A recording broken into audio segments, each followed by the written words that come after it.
So what's the essence of living in a country where the least rainfall results in death of citizens? And then we start the whole conversation again of all the things we must do. They never get done. The next season, people will die. What's wrong with us? Do we just care about the people, or for us it's business as usual? Okay, say the things that, and I see government institutions, I see the Greater Accra Regional Coordinating Council issuing statements, oh, we stand with people. You stand with them when you could have done something to actually prevent all of this from happening. We hear the president talking about, we've had a rainfall of about a volume of over 150, and to what we experienced yesterday, the highest was 56. Okay, did we not know this? Did we not know this all this while? Didn't the Ghana Met Agency tell all of us that this year we're going to have, lots of rain? What's our problem? This morning here on the Super Morning Show, we're going to speak truth to power. Enough. It's time we got things done, and we won't mince words. And this morning we'll do this with you. Years ago we got into, we said we're going to have an insurance, a flood insurance. Where is that insurance? And if we don't know, the Institute of Statistical, Social and Economic Research did some work and they tell us how much we've been losing as a result of all of these challenges. Kojo, there are lots of things we can do right in this country that we just don't care.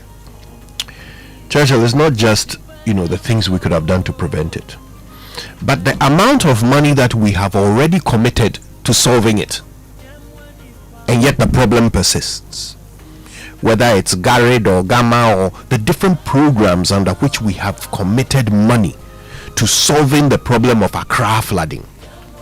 And here we are again in 2026, the day after a devastating deluge, and people once again are dealing with the damage from a downpour. Why? Well, this morning, join us here on the Super Morning Show. Make your feelings known. Join us on X, use the hashtag JoySMS, and then on WhatsApp 05511119997.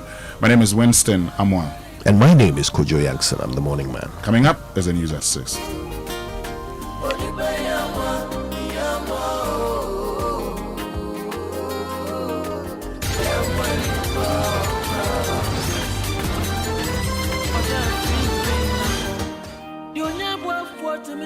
Good morning, welcome to the news at 6. I am Yankson Thompson. Coming up this morning, President John Mahama to lead an emergency National Security Council meeting on immediate solutions to the floods after parts of the capital were submerged, killing at least 9 and displacing hundreds.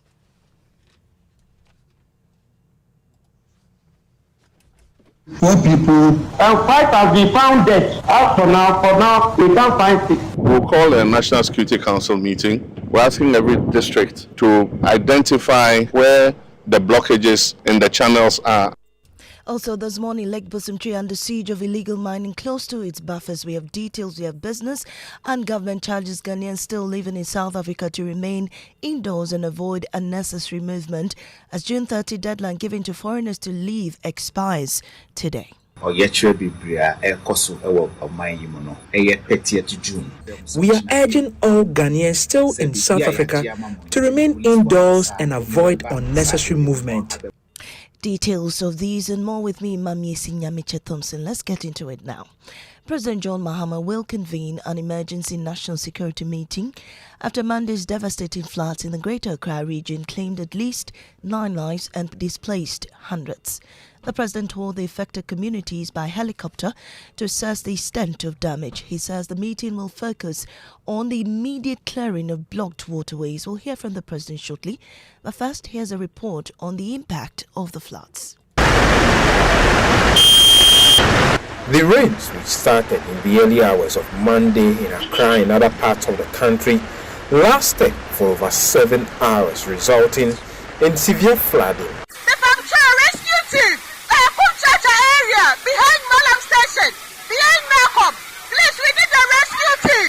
Areas such as Alajo, Circle, Adabraka, Weja, and others were inundated with flood, forcing Minister for the Interior, Muntaka Mubarak, to issue a public alert. If you have not left home, please stay home. If where you are, you still have the possibility of returning home, please return home. Those who have already managed to get to the office, please stay in the office for some time. By afternoon, reports started trickling in of 4 deaths, 3 at Alajo and 1 at Weja. We are passing to go through another place, Alajo North. On our way, the residents told us that someone is trapped inside. So one of our guys entered, and it's true, the guy is dead inside. He's been electrocuted. By evening, officials of the Ghana National Fire Service and the Ga East Municipal Assembly confirmed that 9 bodies have been retrieved so far, with 6 more persons missing. As of now, I can confidently confirm 4 people, a mother and a child, the gentleman at Abubushi, and then the other man at Alajo. We got missing, and 5 have been found dead. As for now, we can't find 6. But we were told that 9 people were found at Achimota Gota. So 9 people were found dead. So meaning that those from Domi area there are part of the 9 because they are all in the same stretch. In other parts of town, the Marine Police and the 48th Engineers Regiment of the Ghana Armed Forces have been carrying out rescue operations. And you said that in Chad you rescued 15 children and 10 adults. And more than 10, we are close to 20 now. 18 children? Yes. Okay. They had all moved into one story building, and so after the rain, after the water came down, we went and moved all of them out and handed them over to the Legma District Assembly. Meanwhile, the Ghana Metro says more rain is expected. Well, firefighters battled a different emergency at Odona, where a rubber market burned for more than 10 hours. Here's a report by my colleagues Ramat Bashiru and Stephen Mensah. From a distance, thick black smoke rises into the sky. Beneath it, a rubber market near the Odo River is engulfed in flames. Rubber marketing. Me niwo kwa kure fast wa ejane bai. Me fridge miensa ahye ene me dem me nyoma nyina ahye na drum ne we ton drum ne we that's be we chire ho ne nyina ahye nsuo nso di bi ko.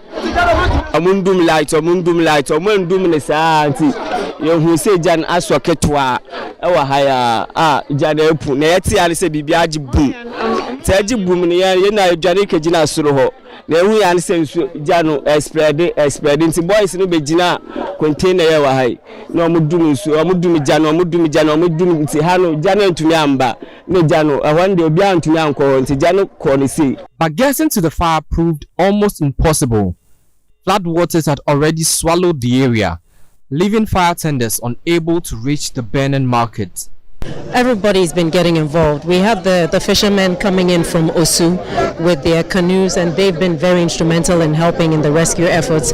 We have some of the young guys in Odona Sahara who have also been helping. And then, of course, after that, the 48 engineers, the Marine Police, the Ghana Navy, and NATMO as well as the Ghana National Fire Service have all been working together to actually try and rescue as many people as possible.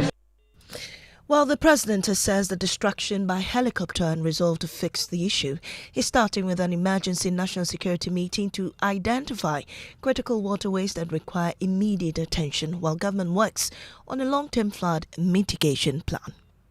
We need to, one, look at it from an engineering perspective in terms of how we can open up the channels, but at the same time look at how we can identify all the buildings that are obstructing the waterways. We've said this many times, I'm tired of hearing it, but anytime you begin to take action and you start breaking houses, people think that government is inhumane. And so we'll call a National Security Council meeting. We're asking every district to identify, together with the Works and Housing Ministry, where the blockages in the channels are as they pass through the district assemblies, so that we can earmark those places for removal. We'll not only break the houses, we have to move the rubble out of the way, because there's no use breaking a house and leaving the rubble in the waterway. It's just the same as leaving the house. Ultimately, the other solution will be to decongest Accra, and that's why we're planning that we move some of the city out, that is the major government departments, and then also create a new center of growth. But that's a long-term solution. Like I said, it's a 20-year project. They are still working on the designs. Well, ahead of that emergency meeting, the Ministry of Works and Housing and Water Resources has immediate flood response measures in a statement. Details of that statement indicate that the ministry is working with NADMO, the Greater Accra Regional Coordinating Council, MMDAs, the security services and other agencies to respond to the emergency. Also, response teams have been deployed. Evacuation support is ongoing where needed. Relief items are being distributed to displaced residents. Damaged infrastructure is being assessed, and drains in flood-prone communities are being cleared. Also, the ministry says enforcement operations will continue to remove illegal structures blocking drains, waterways and wetlands. It also plans extensive desilting of major drains, excavation of blocked channels and the construction of new drainage systems along natural water recourses. Also, we received a statement from the opposition NPP who have been reacting, and they say government is not showing, quote, leadership, and has instead offered what it described as, quote, confusion promotion and PR stunts, end quote. The party argues that flood management has been split between the Ministry of Local Government and the Ministry of Works, Housing and Water Resources, creating what it calls, quote, a turf war, two ministers fighting for space, for cameras, for credit, end quote. The statement also criticizes President Mahama's decision to have Deputy Chief of Staff Standaway coordinate the response, saying he has no ministerial authority, no power to compel either ministry to act, and no democratic mandate to lead a national disaster response. According to the NPP, Accra is paying the price. It's also asking government, the president, to immediately clarify and consolidate the flood management mandate under one accountable ministry, arguing that the current split is producing paralysis and not results. It also wants the president to remove the deputy chief of staff from a coordination role. He has no authority to enforce and appoint a single empowered minister to lead. Now, away from that, illegal miners have taken over one of the mountains surrounding Lake Bosomtwe in the Ashanti region, threatening the ecosystem, sustaining one of the Ashanti region's major tourist attractions. Joy News can confirm deep excavation and mining of a hill at Bepos, one of the towns situated around Lake Bosomtwe, few meters from the valley hosting the water source. Erastus Asari Donko has that report, but I will bring you details of that report in subsequent bulletins. You're still listening to Joy 99.7 FM. I am Amiesi Nyamiche Thompson. Up next is business on the Super Morning Show.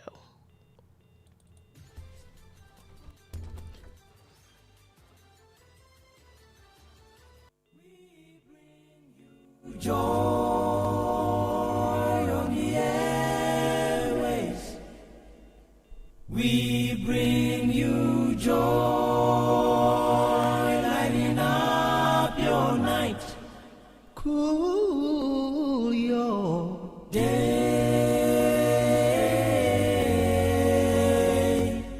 So when you feel low, all you gotta do is turn on the power on your radio.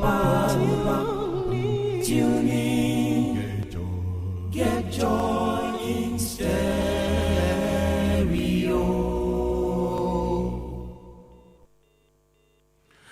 Still live here on the Super Morning Show on Joy 99.7 FM, and the 6 a.m. news brought to us by Absa Bank Ghana Limited. Your story matters, and Total Energies Total.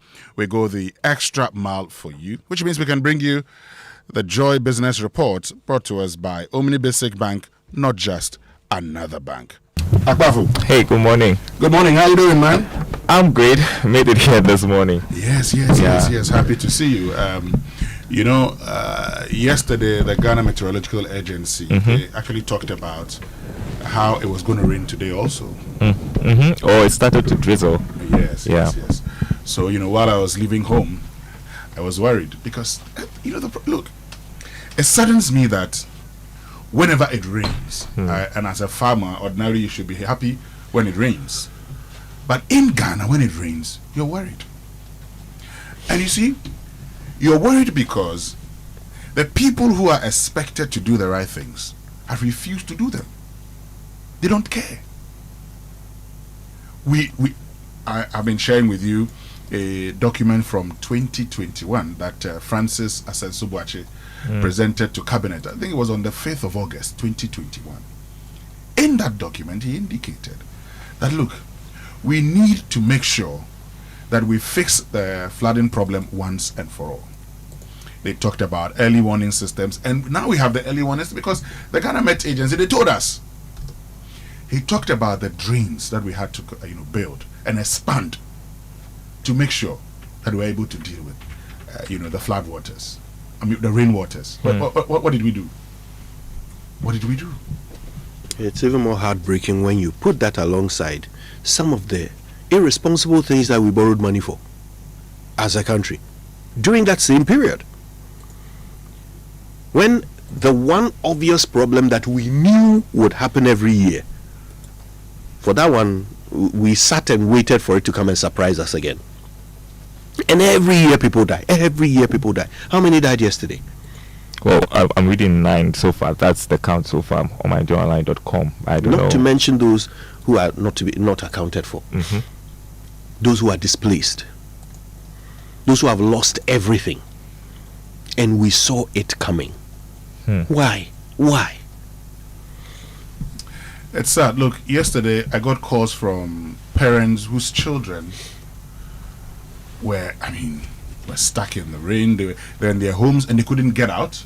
And so we're trying to reach the Operation Boa for the Ghana Armed Forces to actually get there and rescue them. And I could feel their pain because, look, imagine sitting at home, Daryl and Kojo, and your child sends you a video and says, "Daddy, I'm in danger." And you're living at an area, some of you were living around at Chado. Yes. And you see, before the rains, we went around. There's a committee that the presidential task force on, and what happened? They went round and inspected what? And what happened? We know, first of all, in the past, you've seen the urban roads giving out contracts for the desilting of drains, before the rains all the time. Now, the drains themselves, we know, are very small. We know. It is only in Ghana that we say a problem well defined is half solved. But here, the problem is well defined. We know all the solutions to our problems. You know what we do? We discuss them. Oh, and next year we will. Yes, and that's what saddens me, because you see, we know all the solutions to our problems. We don't do anything about it. We'll discuss them. So, now listen to the president. Okay, just listen to the president. Listen. Unfortunately, the flooding has been very extensive today for several reasons. One, the recorded rainfall today is one of the highest in several years. The Meteo looking at approximately 140 millimeters that was dumped on Accra. Last year, the maximum rainfall was 56 on a single day. Then there's also the engineering and the man-made causes. That is, like I said before, Accra is built between two natural bodies, the Kwapim mountain range and the Atlantic Ocean. And before Accra was built, the streams used to flow through this plain to reach the sea. Now, the British brought the capital to Accra. And in those years, it was not a problem because Accra was a very small city. But as the population continues to increase and people continue to build, it restricts the path of the streams on their way to the Atlantic. So that's an engineering problem. We need to see how to open the channel so that the water can pass. But then there's also the other aspect, which is attitudinal and human behavior. That is dumping garbage in the drains, putting all kinds of items in the drains after we finish creating waste. Instead of sending it to the appropriate place, even in the air, we discovered many illicit dumping sites where the wetlands are. People have gone to create a waste dumping ground, and they charge 20 cedis for the aboboya to come and fill the waste into the wetlands. And when it has filled sufficiently, they sell the land to people to come and build on it. And so we need to, one, look at it from an engineering perspective in terms of how we can open up the channels, but at the same time look at how we can identify all the buildings that are obstructing the waterways. We've said this many times, I'm tired of hearing it, but anytime you begin to take action and you start breaking houses, people think that government is inhumane. But when the problem arises like this flood, it affects everybody. Yes, it affects everybody. And that is why I was happy when the president said that. He talks about attitude and sanitary, all garbage. Okay. President John Dramani Mahama himself said that this time round, when he appointed MMDCs, how they perform when it comes to handling sanitation will be a key determiner in whether they remain in office or not. So the buck stops with the leader, the president, because you appointed the MMDCs. So how does he feel flying around in the air, spotting problems that he's paying people on the ground to solve? Today, the expectation is that President John Dramani Mahama will be firing. You see, you look at all the assemblies, and for the areas that flooded, you look at the MMDCs in those areas. Okay, if waste is a problem, that MMDCE has no problem. That DCE or MC has no business in government. or continue as MCE or DCE. That's how you do it, because look, today we are explaining it's business as usual. You see, when they brought the capital to Accra, it's always the thing we do in this country. We explain problems. And you know, people say that here, we always behave like the man who eats with his mouth. We'll do this, we'll do that. I was waiting for that. We'll do this, we'll do that, we'll do this, we'll do that. And the man who eats with his mouth. You come back and meet him. With his schoolmates. No, you come and meet him at the same place. You know, he's eating with his mouth, and so this is Ghana. We will do this, we will do that, we will do this, we will do that. Mr. President, now is the time to actually demolish structures in waterways. Okay? And look, don't just demolish them. The assembly, the person who was responsible, should also be held accountable. Because you just cannot go. Why? So someone is doing the wrong thing. You expect him to do the right thing. And that is why we have a district assembly. The whole concept of district assembly is proximity. They are close to the development and can see and advise and do the right things.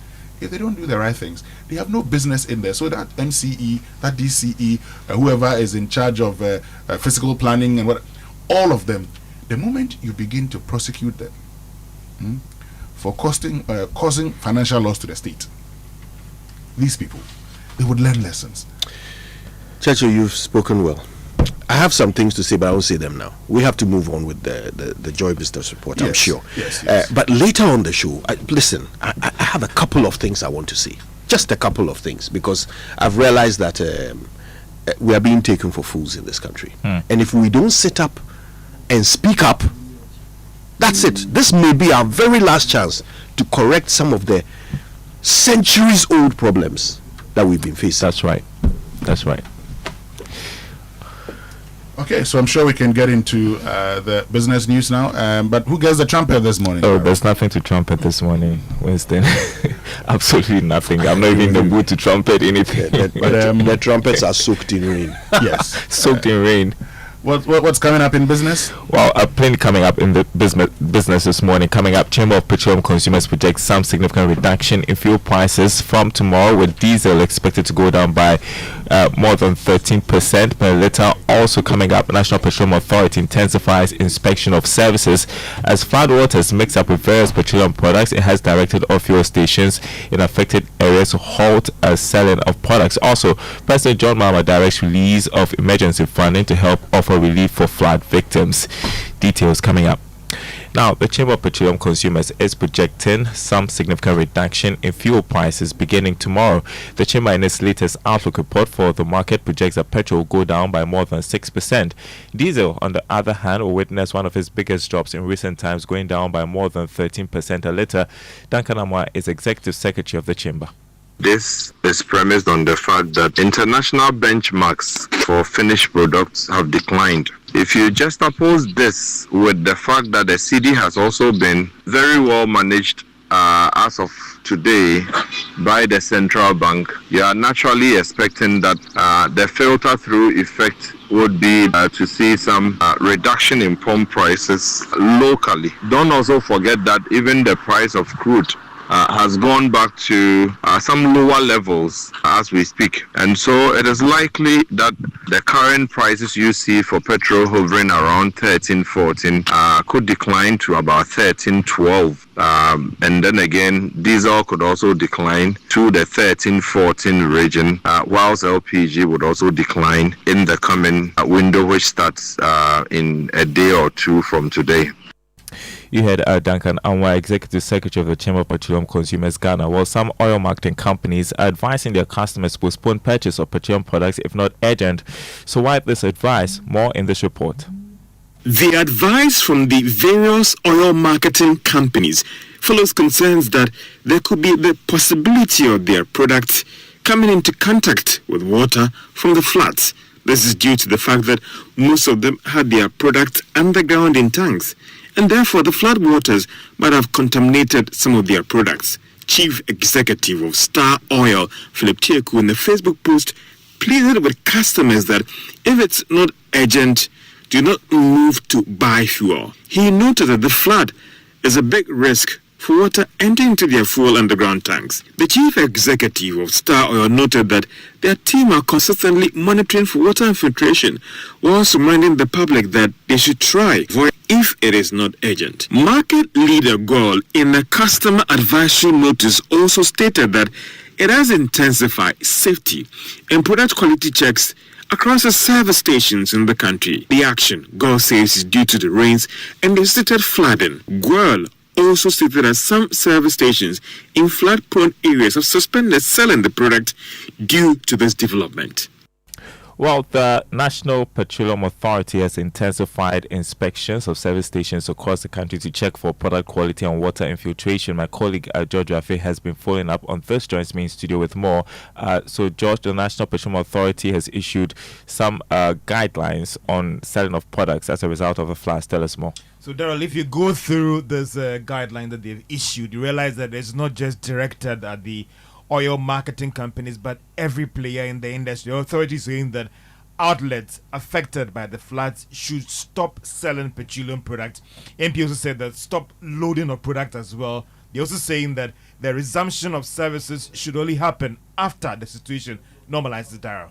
Yeah, so some OMCs have also been directed to halt selling products, right? There hasn't been any specific names, but they are saying that if you are hit by this challenge where the place is flooded, you've had some instances, don't sell products, don't even load product as well, Daryl. And are there any sanctions? Well, if you go through the guidelines, it says that anyone who flouts this directive could have their product or license suspended, also possible prosecution as well, Daryl. All right, thank you, George Rafe. President John Mahama says he has directed the Finance Minister, Dr. Kasala, to force him to release emergency funding to offer relief for flood victims. The president said this after embarking on an inspection of the flood situation in Accra. NADMO will do what it can to try and identify the victims and see how we can just support them in a way in the next few days. I've asked the Minister of Finance to release some money from the contingency fund so that we can do some post-flood relief for persons who have been affected. And so let me again express my sympathy, but let us change our attitude and let us find a permanent solution to this Accra flooding problem. The president has also been talking about plans to decongest the regional capital.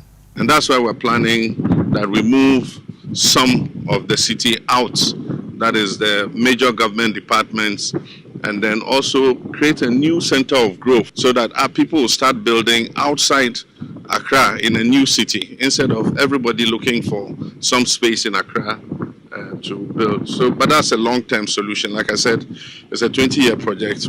They are still working on the designs. Once they do that, we'll demarcate. People can start buying plots. If they like, they can start building houses.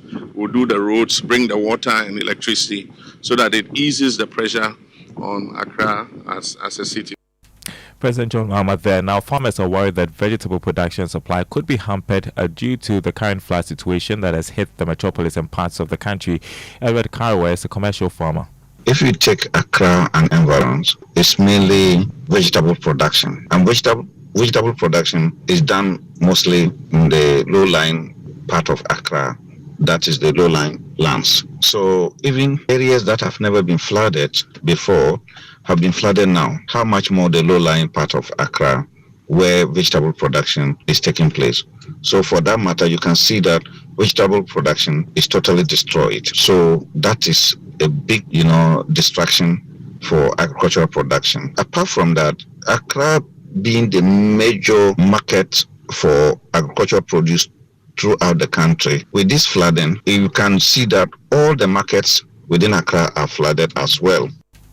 And more businesses are counting their losses as a result of the floods. The following Business Desk report highlights some of the issues. Most firms were forced to delay opening of their offices and shops to the public, as most of them had majority of their staff in transit to work or locked up at homes due to the floods.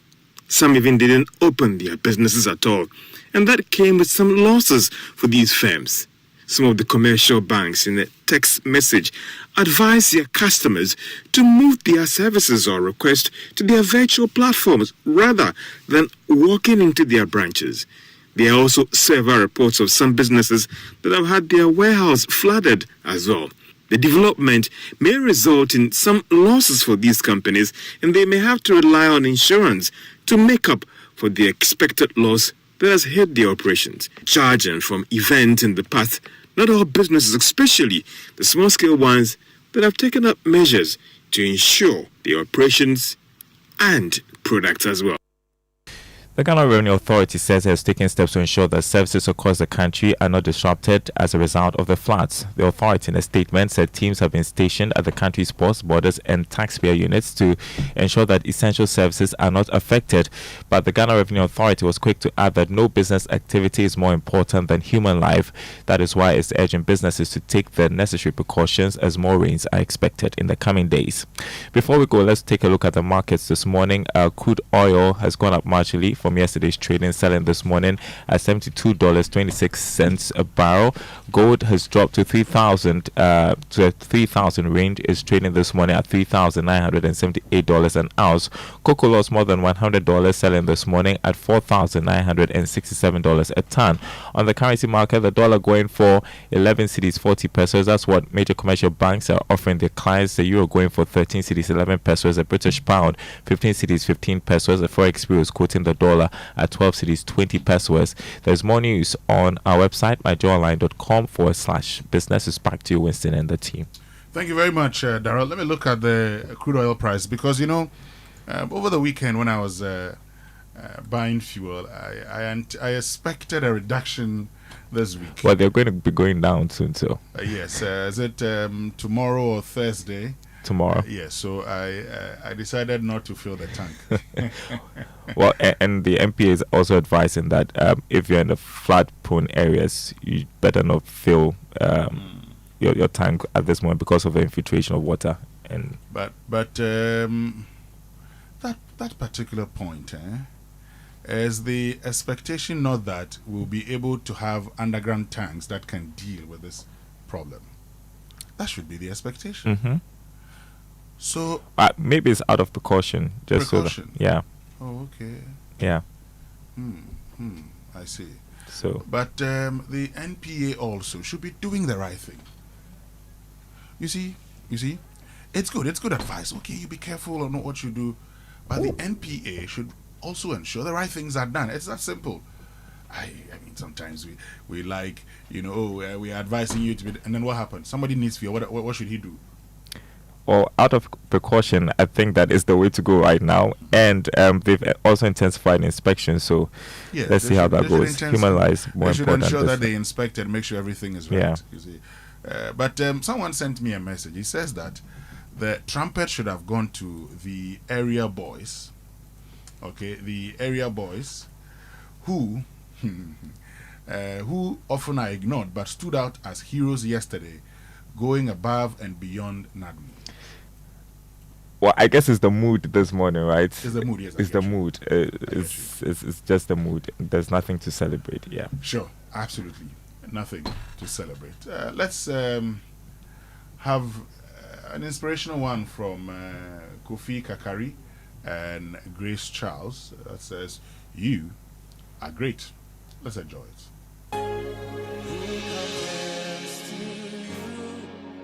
Messiah, King, mighty God, you rule and reign. Lord, we bow to you.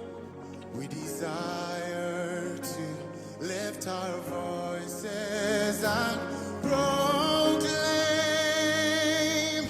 you are great, Almighty Jehovah. Hallelujah.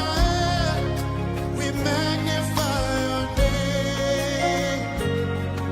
You are great, powerful Jehovah. Hallelujah. We glorify your name.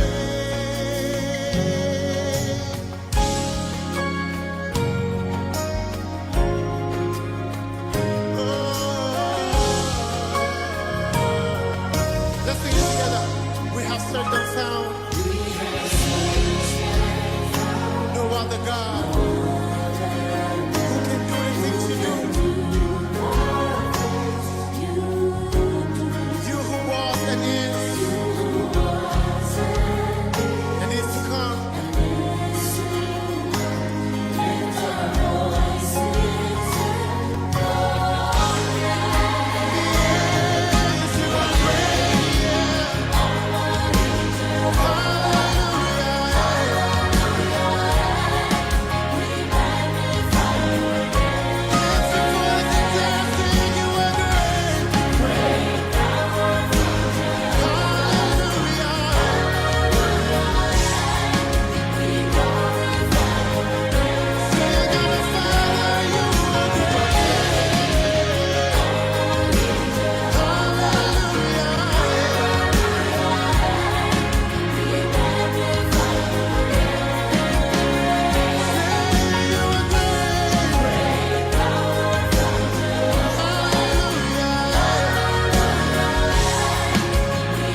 Another inspirational song here on the Super Morning Show on Joy 99.7 FM, which means we can bring you our Drive Safe campaign brought to us by Joy News and the Multimedia Group and supported by Toyota, Superior Quality and Imperial General Assurance, Solid Protection. Today's drive tip, don't drive through flood waters, and if water entered your car yesterday, don't attempt to move it. Just keep it, let it dry out, and then get an electrician, a mechanic to come and check it. Change all your oils, the fluids in the car before you move the car. That's our tip for the morning. Great, which means we can have a fuel tip for today. Yes, and the fuel tip is brought to you by Comac. Proper footwear is part of workplace safety. Non-slip protective shoes reduce the risk of falls, impact injuries, and contact with hazardous substances. Wear the protection before you need it. Comac supports safe workplaces. Which means we can learn how to say it right now.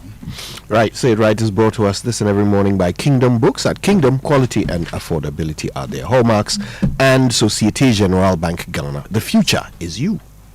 Something must be done. You say either, I say either. Welcome to Say It Right, where we correct some of the common mistakes Ghanaians make when speaking English.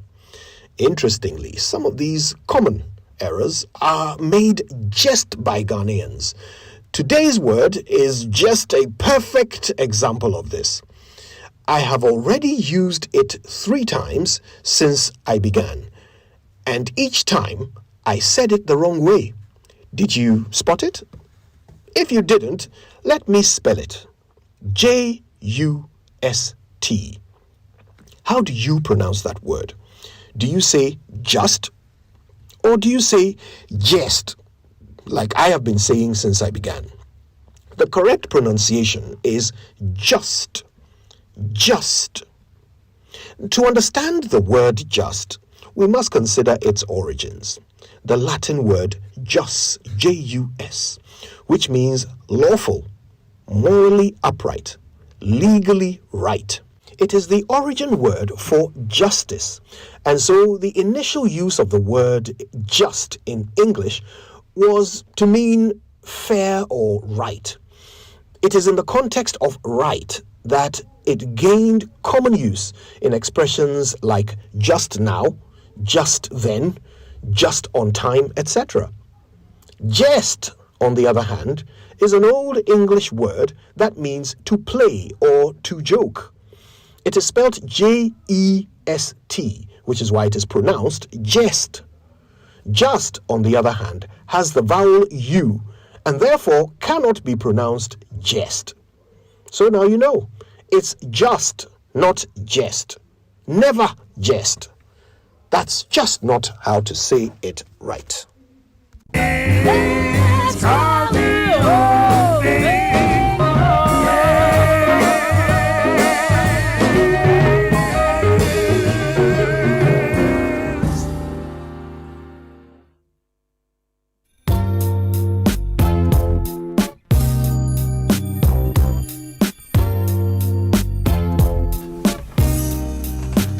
So now you know how to say it right.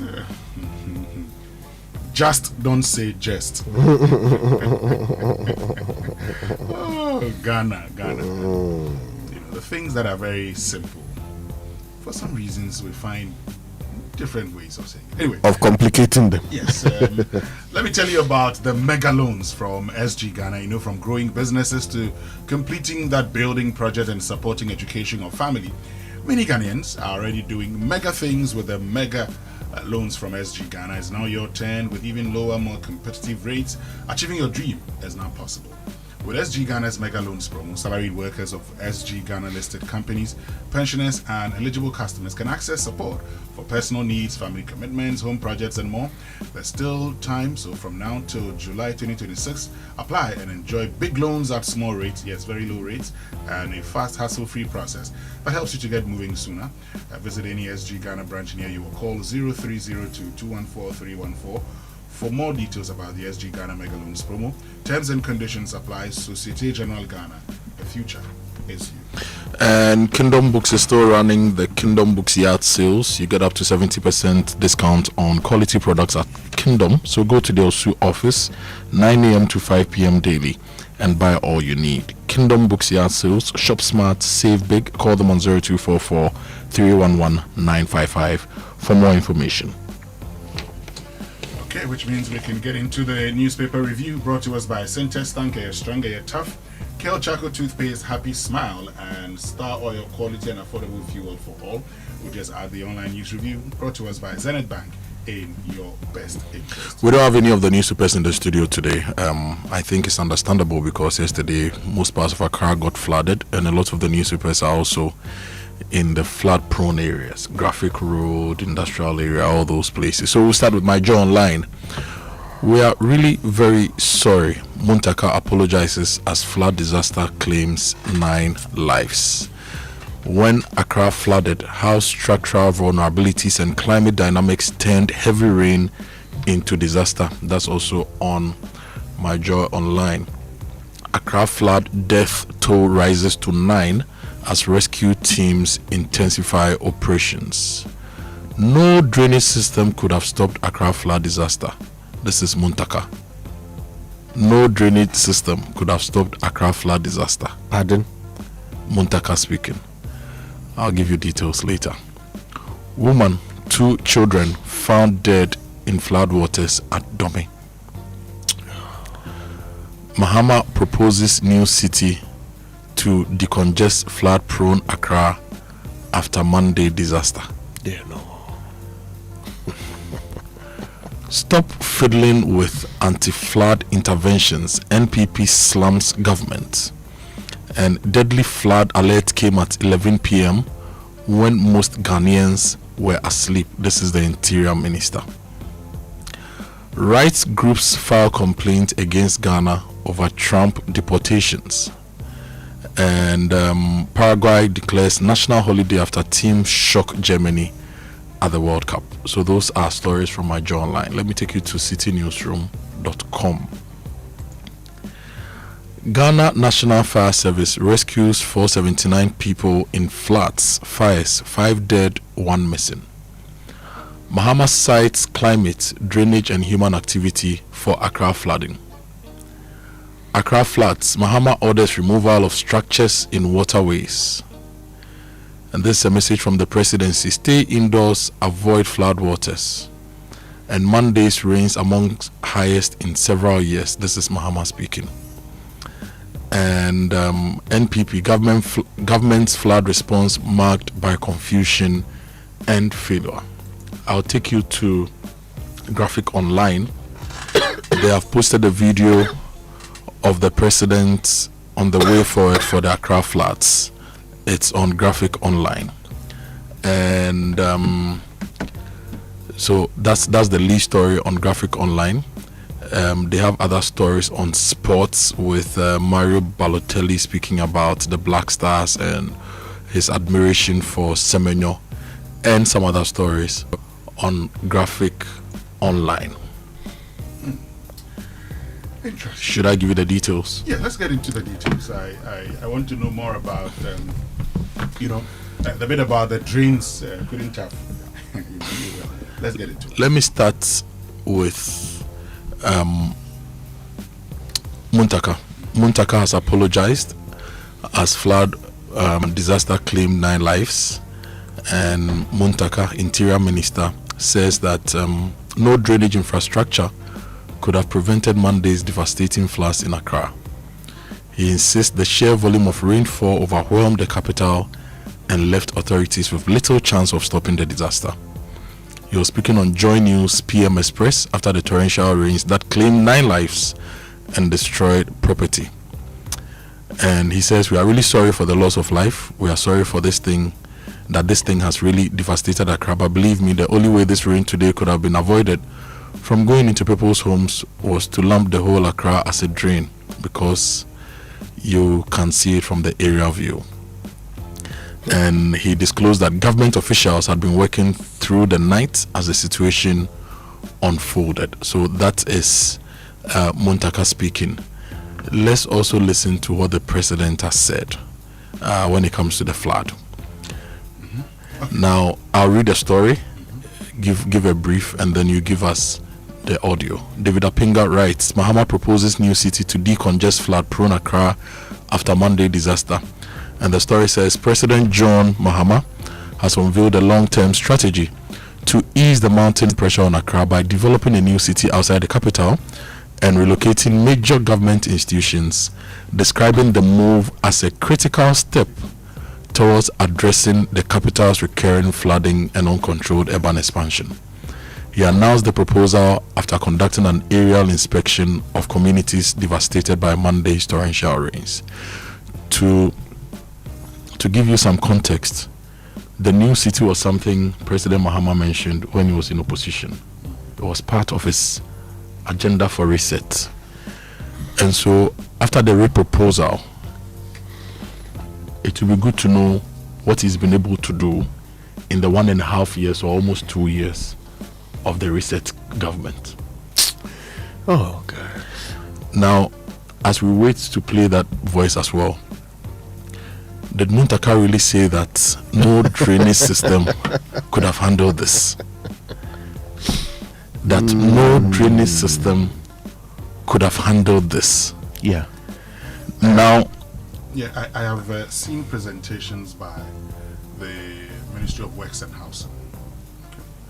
And in those presentations that the Ministry of Works and Housing have done, they've talked about the fact that our plan, is to ensure that when it rains, these drains would be able to contain the water. However, based on what I saw, they talked about the fact that at a certain stage, if the volumes are very high, they may flood. Yeah. However, and I choose the words carefully, they may flood. However, even if it floods, it wouldn't be what we saw yesterday. Yes. And so, Honorable Muntaka, the truth is that some drains can contain these flood waters. Let me give you another story related to Muntaka. Deadly flood alert came at 11 p.m. when most Ghanaians were asleep. The deadly flood alert, this flooding we've seen, the alert came in the first week of February when we were all awake. It didn't come at 11 p.m. yesterday when Ghanaians were asleep. This deadly flood alert, it came in the first week of February when we were all awake. Ghana Meteorological Agency did a 2026 major rainy season forecast. They broke everything down based on historical data and the projections they had made for the year, and gave us different things to do for different things. And Winston, if you have time, maybe let me read this so that people know that read it and then we'll go for the president. Our leaders went to sleep and they've been sleeping on this. And I'll read. The following advisories are derived from the Ghana Meteorological Agency's 2026 seasonal forecast for southern Ghana, produced in accordance with WMO standards through a co-production process involving stakeholders from agric, water, health and disaster risk sectors. They are intended to guide early action and inform decision making. All sectors are urged to monitor regular GMET updates as conditions may evolve throughout the season. So I took the data and analyzed it across the various industries. Let me even leave the agric part. Okay, let me leave the agric part and go to disaster risk management because it's a lot. Pre-onset rains in January and February 2026, driven by, they put their technical things there, have already caused localized flooding and waterlogging across southern Ghana. Above normal rainfall is projected along the east coast and adjoining inland areas, including Accra, Tema, Cape Coast, Sopon, Asamankese, Achimoda, Kufuridia, and Kade during April to June. NADMO and all disaster management agencies are called upon to pre-position emergency response resources, including rescue equipment, relief supplies, and personnel in high-risk and flood-prone districts. Activate district-level disaster risk reduction plans. Coordinate proactive evacuations of communities and establish and widely publicize community-level early warning communication channels. This was the advice from GMET to NADMO, local and district assemblies. They were also told to enforce environmental bylaws, conduct pre-season inspections of drainage and stormwater infrastructure, map flood-prone communities within their jurisdictions in collaboration with NADMO, and develop localized emergency response and evacuation plans, disseminate GMS seasonal forecast information and sector advisories, and review planning permits. They didn't finish there. They went on to the water resources, health sector, and they came to policymakers. This was the advice of GMET to policymakers. Allocate emergency preparedness budgets at national and district levels ahead of the April to June high-risk period, covering flood response, agri support, health and water management. Accelerate the full operationalization of the common alerting protocol. Common alerting protocol across all telecommunications networks in Ghana, ensuring verified life-saving weather alerts reach every community without delay. Review and modernize environmental and land use bylaws to account for increasing climate variability, and support expansion of GMET observational and forecasting infrastructure. The people did their work, and they gave us advice across every sector. Should someone be suing them? Which part of the advice GMET gave us did we listen to and worked with? Okay, you know what? Let's listen to what President John Dramani Mahama said. Okay, this is. Are we done with Muntaka's thing? No, we want to add what the president All right, said, okay. and then would talk about Muntaka. So this is what the president said. It's a 6 minutes video. Just listen to audio. Just listen to what the president said. We just finished an aerial tour of Accra to inspect the flooded areas. Unfortunately, the flooding has been very extensive today for several reasons. One, the recorded rainfall today is one of the highest in several years. The Meteo are looking at approximately 140 millimeters that was dumped on Accra. Last year, the maximum rainfall was 56 on a single day. And so the volumes are much higher. And so there are many issues to the flooding in Accra. There's climate. If you look at the rainfall pattern from 2024, 2025, 2026, you see that increasingly every year we're getting more rain in Accra than we used to get. GMET say that in 2024, for a period of 30 days in June, we had 85 millimeters of rain. And then in 2025, it increased to 172. And then in 2026, for the same 30-day period in June, it increased to 333. And so the waterways are not getting chance to recover before more rain is dumped. And the wet days are more. Out of 30 days, 22 days, it kept raining. And so there were only 7 dry days or 8 dry days in June. And so that's the climate side. That is an act of God that we can't control. But then there's also the engineering and the man-made causes. That is, like I said before, Accra is built between 2 natural bodies, the Kwapim Mountain Range and the Atlantic Ocean. And before Accra was built, the streams used to flow through this plain to reach the sea. Now, the British brought the capital to Accra, and in those years it was not a problem because Accra was a very small city. But as the population continues to increase and people continue to build, it restricts the path of the streams on their way to the Atlantic. So that's an engineering problem. We need to see how to open the channel so that the water can pass. But then there's also the other aspect, which is attitudinal and human behavior. That is dumping garbage in the drains, putting all kinds of items in the drains after we finish creating waste. Instead of sending it to the appropriate place, even in the air, we discovered many illicit dumping sites where the wetlands are. People have gone to create a waste dumping ground, and they charge 20 cedis for the Abubuya to come and fill the waste into the wetlands. And when it has filled sufficiently, they sell the land to people to come and build on it. And so we need to, one, look at it from an engineering perspective in terms of how we can open up the channels, but at the same time look at how we can identify all the buildings that are obstructing the waterways. We've said this many times, I'm tired of hearing it, but anytime you begin to take action and you start breaking houses, people think that government is inhumane. But when the problem arises like this flood, it affects everybody. And so all of us have been affected because of the conduct of a few people blocking the channels and preventing the water from passing. And so we'll call a National Security Council meeting. We're asking every district to identify, together with the Works and Housing Ministry, where the blockages in the channels are as they pass through the district assemblies, so that we can earmark those places for removal. We'll not only break the houses, we have to move the rubble out of the way, because there's no use breaking a house and leaving the rubble in the waterway. It's just the same as leaving the house. And so it's going to be quite a major issue in order to resolve the problem of Accra. But ultimately, the other solution will be to decongest Accra.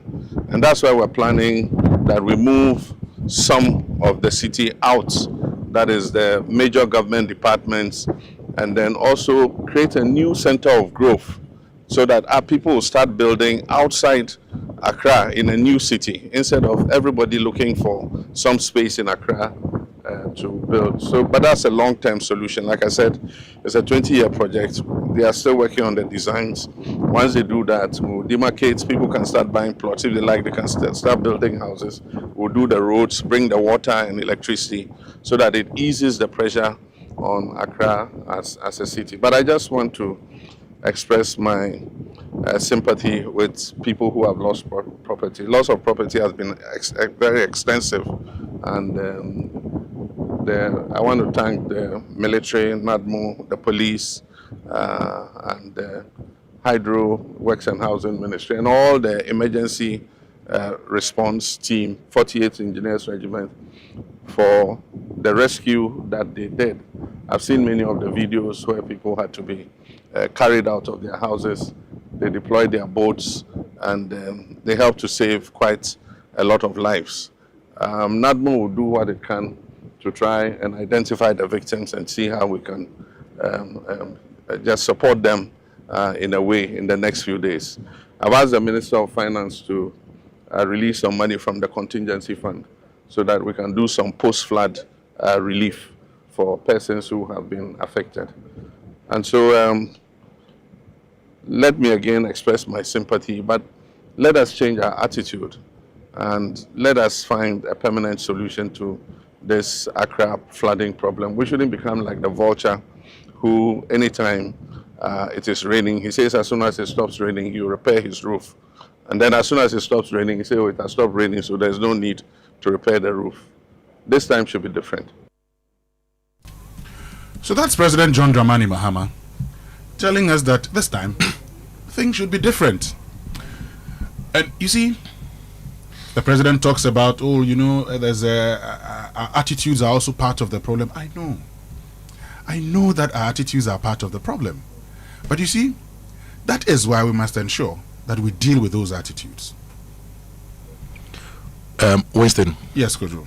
In the year 2015, Accra got flooding. Accra got a lot of flooding, right? We got the twin disaster. Yes. The fire and the flooding. On the 8th of June, we had a meeting at the World Bank. A strategic plan for the Greater Accra metropolitan area was outlined. Issues, drainage development, all those things. That is 2015. We are in 2026. So more than how many years? 10 years, right? 11 years. 11 years. I won't bore you with a lot of the details, but I'll give you some of the recommendations. Long-term, year 1 and above, construction of flood mitigation basins, retention ponds. Point me to one retention pond within this city right now that we have engineered. All the natural retention ponds, we have backfilled them and built houses. And when a leader tells me that we are irresponsible and our attitudes, I don't take it. That's why we have leadership and laws. You must enforce those laws and make sure things work. We said we're going to prepare structure plans and local plans for the MMDAs to deal with flooding at the local levels. Let's every MMDA this morning publish the plans they prepared and how they are executing those plans. We wanted to put in place an interministerial coordination on management. We said we'll do funding for drainage management. There are projects, and Kojo, this morning we were talking about, there are projects to deal with flooding in this city. Let's go and see if funds have been released, if we've prioritized those projects, and if we are dealing with them. And the president said it, we act like the vulture, right? We are all acting like the vulture, and it's starting from him, from leadership. It's starting from leadership. Beginning of this year, we sat on this show, and among other things, we said that even the construction ongoing in this city, because we are clearing more space for more roads, collection will increase. The drains we're constructing were not done, so let's put in place an immediate plan to ensure that even the drains we are constructing that also impede flow of water are fixed. Go to the Ofankor area, the Insorum Road, the people in Community 19, the people in Klagon, all over the city. So we know the problems. All it takes is for leadership to put their money where their mouth is. We are not doing that. And when it happens, we'll fly helicopters, we'll tour places, we'll speak, and then the problem repeats. 9 people lost their lives. Millions of dollars worth of assets have been lost. It's this talk. Look, we've been screaming, talking, crying. Look, yesterday, me. Kojo, I drove across the city, drove through floodwaters, went to see friends. There's a friend of ours. We all know him. Wabresa Esidine. He's built a house. His 2 cars. Somebody comes to build downstream, blocks the waterway. He's reported it to the assembly, sir. Now his house, which doesn't flood, got flooded. The cars were submerged. You see, when the president talks about the fact that they take 20 cities, it means that's something they know. They even know the rate. And the moment you know that, even Galamsey, they said they know the people. It means you must quickly act. And for me, look, this is President Mahama. Jojo, look for the sound for me where President Mahama said that. And sanitation, how MMDCs deal with sanitation will be a major, determiner of their continuous stay in office. Yeah, he threatened their jobs. Now, I am saying, and so when the president talks about the fact that, and some of the people will throw garbage anywhere. Hey, these people, you told us that we throw garbage anywhere. If they don't do the right thing. Chief of the armed forces, you appointed the interior minister, you have the courts, you have everything. If you are throwing garbage, deal with it. Guys, can I say something? I am concerned that President Mahama doesn't know how important he is. That's my concern. You see, this is a president who, found himself sometime in 2012, suddenly the leader of this country. By 2016, people were disappointed with him. So he lost. He watched another person be president for 8 years. And God then gave him the opportunity to come back and right all the wrongs with what you call a legacy term, where you don't owe anybody because you are not looking for re-election. So you have that one opportunity to do things correctly. This opportunity, Ghana hasn't had some. A president who has seen someone else fail, who has been president before that, and now has the opportunity to have a legacy term where you have nothing to lose. And you are still doing the same things, then you don't understand how important you are to the future of this country. You don't understand. So you've gone up in the air in your helicopter to see all the damage that you have been paying people on the ground to fix. And now you are back to tell us that there was more rain than we've ever had. And your interior minister to say no amount of drainage could have solved this. Then we shouldn't bother spending any more money on drainage. You know, the bit about no amount of drains could solve this. Let me just chip this in quickly. So, one of my engineer friends who's listening sent this, says, tell him that's Muntaka. Nobody expects to have drains that can take care of the flood. But what is the use of flood control dams? How many flood control dams do we have in Accra? Flood control dams are supposed to act as reservoir to receive excess rainwater to prevent floods. City authorities are to ensure the presence of enough flood control dams. There you go. And Look, and no, it was in the strategic plan I read, I didn't want to go into details, but if you allow me, Kojo, you go ahead. I can pull what was suggested we do for these things. Let me just wrap this up quickly, and then Kojo, I'd love to hear those details. Look, this idea that we've had some unprecedented rain, and so we shouldn't be surprised that it has killed people. In England, December 15th, 2015, one day from 9 a.m. to 9 p.m., they had 341.4 millimeters, more than twice what we had yesterday. Nobody died. Nobody died. So what's the difference? What's the difference? It's leadership and planning. It's as simple as that. As for rain, it will fall. And even typhoons happen in some parts of the world. But whether or not people will die is down to leadership and planning. And we are clearly lacking both here. So we need to stop blaming everything else but ourselves. This is a president who has a unique opportunity. Unique. Nobody is on your back. You don't need to be re-elected. You can actually make tough decisions, stick to them, and there is no cost to you and your political future. For the first time, you are in a position, and this is a president who knows how to articulate our problems. Charlie, the way you just listen to him. The past few minutes we were listening to him, eloquently explaining the problems of Accra. Even went as far as blaming the British situating Accra where it is as an engineering problem. And you see, this is what we do all the time. Right now, no ultimate solution is build another city. As soon as people start dying, somebody immediately thinks of it as a procurement opportunity. To be fair to him, the proposal to build another city, he made that in 2024 thereabouts, that he thought that Accra was too congested and that we should build another city to decongest Accra and correct the wrongs within Accra. So it didn't come after yesterday. No, I don't say that it came just after yesterday, but for a year and a half. We've not seen anything. Exactly. You know, Kojo, before you read that bit, I want to say this. Today, by now, the president should be telling us, the ministers, regional ministers, by now, the Greater Accra regional minister, by now, the local government minister, by now, there should be DCEs and MCEs who don't have jobs, if we are serious. Because we cannot pretend that we do not know what is happening.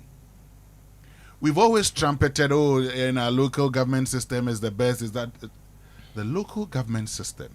We talk about informational advantage, proximity, it is close to the people, they can get information, they know what is happening. If the president knows how much they charge, then it means that this is something that a local assembly should know. So this is President Mahama, just listen to this, this is President Mahama telling us what he will do when it comes to sanitation. Listen to President John Dramani Mahama.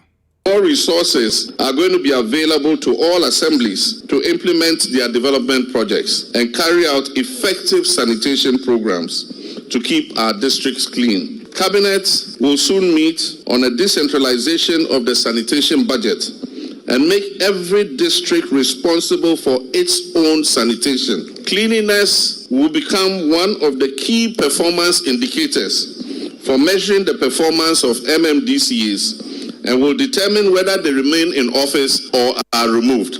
Now that most of our DCEs have been nominated and confirmed, we'll begin observing the National Sanitation Day program every month. This will be a revived monthly exercise involving all Ghanaians. This time, it will not be a symbolic event. It will be legally backed, it will be properly funded, and it will be operationalized through partnerships with local assemblies. So that's President John Dramani Mahama. And let me say that we're able to bring you the BBC News today. It resumes service tomorrow. BBC News brought to us by Fidelity Bank. Believe with us. Glyco, we cushion you for life. And Oba Spaghetti is made for you. Call your people, call your crew to come chop Oba Spaghetti. Everybody chop Oba Spaghetti. Winston, in February, Ghana Meteorological Agency, or is it authority now? I think it's authority now, yeah. Gave us the flood alert, and they told everybody to do their work. There's been dereliction of duty across board. I want to take you to the 12th of December 2014. Mm-hmm. A French mayor was jailed for his role in deadly flooding. And the former mayor of a French seaside town was sentenced to jail for 4 years for ignoring flood risks before a storm that killed 29 people. I am reading this because we knew this was coming. People were told what to do. If you read the GMET's reports and the instructions to the states, they covered everything. They even told us to work with the telcos to issue prompt weather warnings to people. And let me just your underfunded Ghana Meteorological Authority, the very underfunded agency, was able to do its work properly.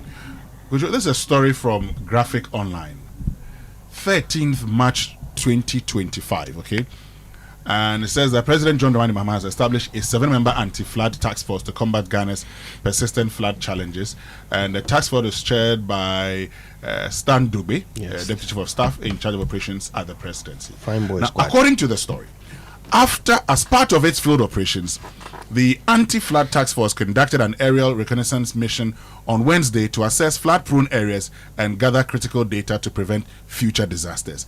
The inspection covered key locations including Weja, the Sakumono Ramza site, and the Tema Fishing Harbour area. Following the aerial survey, Mr. Standogbe announced that government will enforce stricter flood prevention measures. He disclosed that the 48th Engineers Regiment of the Ghana Armed Forces, in collaboration with local government authorities, will immediately commence the silting of major drains to improve water flow and mitigate flood risk. Additionally, a road reconnaissance survey will be undertaken to assess the impact of poor drainage systems on flooding. Then Brigadier General Richard Kinney, commander of the Engineer Brigade of the Ghana Forces, attributed Ghana's recurring floods to indiscipline among residents living in flood-prone areas. He emphasized that preventing construction in waterways is a critical step in addressing the crisis. Guess what? Ahmed Ibrahim, Minister of Local Government, Chieftaincy and Religious Affairs, assured that flood assessment efforts will be extended beyond Accra to other regions. The rains will be setting in soon, and permanent solutions must be implemented. But in the interim, maintenance works like desilting must be the immediate step. This is 2025. We are in 2026, and we are repeating the same things. So we've become, Ghana becomes like, and I said this earlier, the man who eats with his mouth. Every day we'll do this, we'll do that, we'll do this, we'll do that. So for us, our leaders, they join us, they explain problems. Oh, this is why you're going through that problem. Our leaders just don't want to solve problems. There's CEO of Koba, okay, he's no longer the CEO of Koba, but the founder of Koba, Dasegra, sent me this, okay, and I think this actually explains our situation. There's a story about 4 people named everybody, somebody, anybody, and nobody. Akoto, Boateng, Kojo, Yankson, listen. There was an important job to be done, and everybody was asked to do it. Everybody was sure somebody would do it. Anybody could have done it, but nobody did it. Somebody got angry about that because it was everybody's job. Everybody thought anybody could do it, but nobody realized that everybody wouldn't do it. It ended up that everybody blamed somebody when nobody did what anybody could have done. That's what we do. We blame. Look, today I expect DCEs and MCEs to be relieved of their positions. Because if you... And prosecuted. Yeah, if you can sit back. And the Greater Accra Regional Minister... They didn't do their job, they should be prosecuted. Who issued a statement yesterday talking about standing with people who are affected and all of that.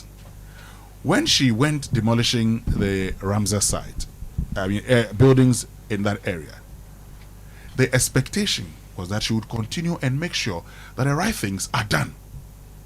So she also today should not be in office. But you see, we live in a country where it's business as usual. In the coming days, trust me that there will be another issue, and all of a sudden would move on to the issue, and then we stop talking about the very thing that would kill Ghanaians when we have the next rain. The GMET tells us that from Thursday there'll be heavy rains to Sunday. Thursday to Sunday. How do we intend to deal with that? Let me activate the phone lines. Okay, I'd love to hear from our listeners on whether they think that we've handled this whole flood prevention well, and what they believe could have been done differently. But also for those who were affected by floods yesterday, how are you coping today? What's the situation today?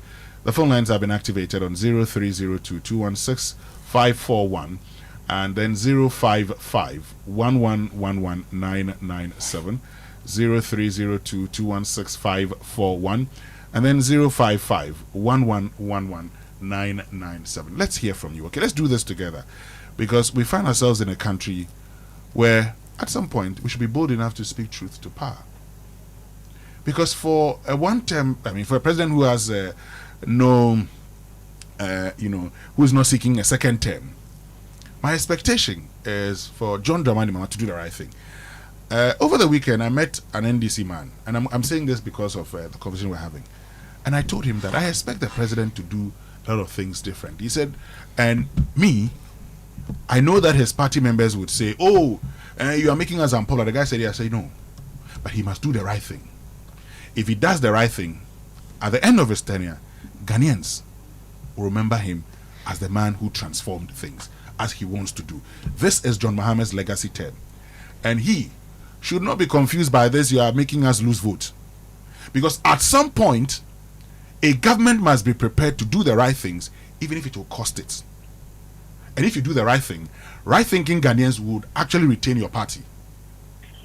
No Ghanaian would vote out a party that is doing the right thing. But let's get on to the phone lines now.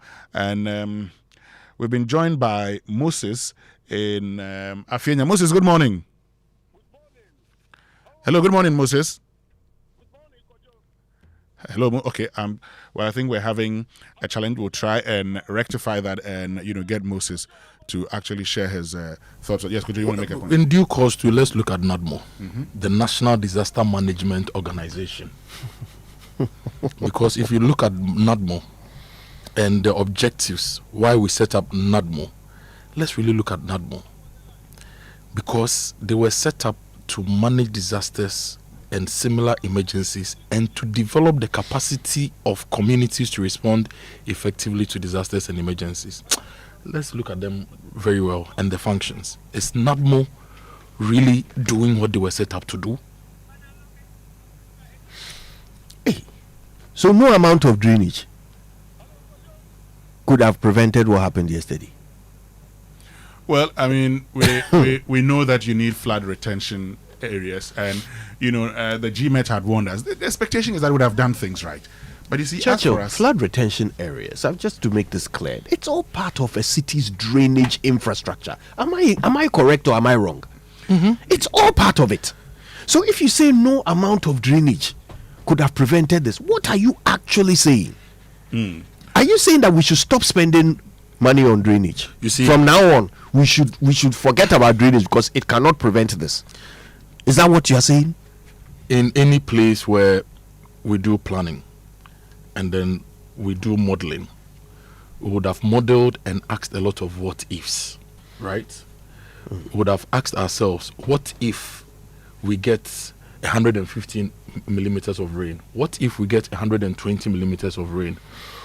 What infrastructure do we need to manage this? And we've always known that climate change has come and the dynamics are changing. People are getting 341 millimeters. Who is asking the what ifs and who is answering those what ifs? Well, people are engineering their countries. Are we saying that we are in a worse state than Tokyo? Okay. The phone lines have been activated. 0302216541 and then 05511119997. But let me do some of your messages. And Prosper Komana Domenyo from Dakuma Accra says, "Bless the Winston, Kojo, and Kojo Akoto Boateng. Even though naturally there's little we can do about a 7-hour non-stop rain, its effects could have been minimized if some people we pay monthly with taxpayers' money really did their work. Until we begin firing and hiring personnel, till we get the right people in place, let's forget it. The narrative will keep repeating itself till thy kingdom come." You say good morning. Delphinus says, "Look, hello SMS crew. Mr. President is very good at describing the problem. That is good, but he should tell us how he can practically lead us to solve the problem now, instead of telling us the long-term solutions. Your Excellency, by the time a new capital is built, this one would have been wiped away, or would have been wiped out. Good morning."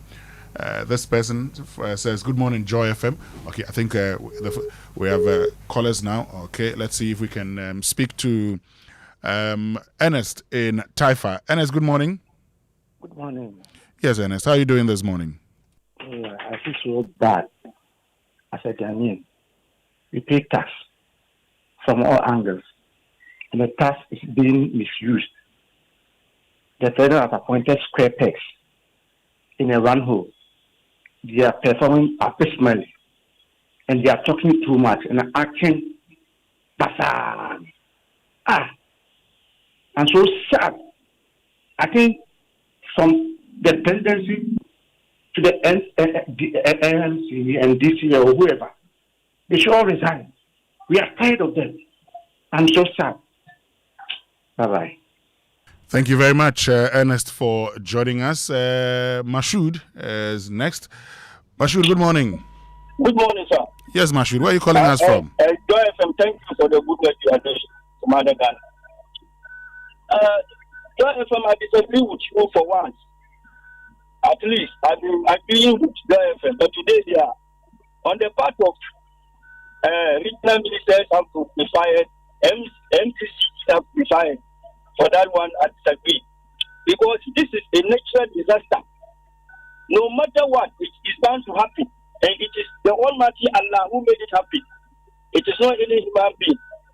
Even though government could have done better, but government can only reduce the disaster, but not to avoid it or to stop it. So, Mashoud, you believe that government could have done something, right? Yes, and I'm sure they are doing it. Okay. That is why yesterday I saw the Greater Accra Regional Minister on the flood trying to help people. And I also understand that some district chief executives also join them in other regions. They're doing similar things. So the only thing we need to do is to encourage our government to work harder. At least the president said he is going to make sure that they try to put measures in place to either reduce these menace of disasters, if they cannot stop it completely. But for me, I don't think the president can stop it completely. So it is a natural disaster. Okay. Thank you very much. Thank you very much, Mashoud, for joining us. Let's go to Ridge, where Bill is. Bill, good morning. Good morning. And this is unacceptable. What we are hearing from the minister, the president, and them, this is not a reset government. And the reset was just a mere slogan to win vote. If the president should reflect on the reset agenda, then to this morning, they should feel ashamed. Now, this rain came from Benin, Togo. Let's go to those countries. If they equally have this kind of devastation, now check through Nima, through Kokomeme, Panama, to Paloma, and ask yourself, this year, have we seen flooding along that drainage? No.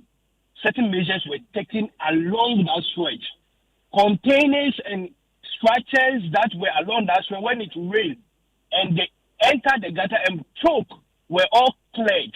So when you study along Nima, all the way from Kaukudi to Paloma, you will not see any devastation along that stretch. Compare that to 2014. So certain actions have been taken. Now look at the areas that we see flooding. Clearly, we know what caused it.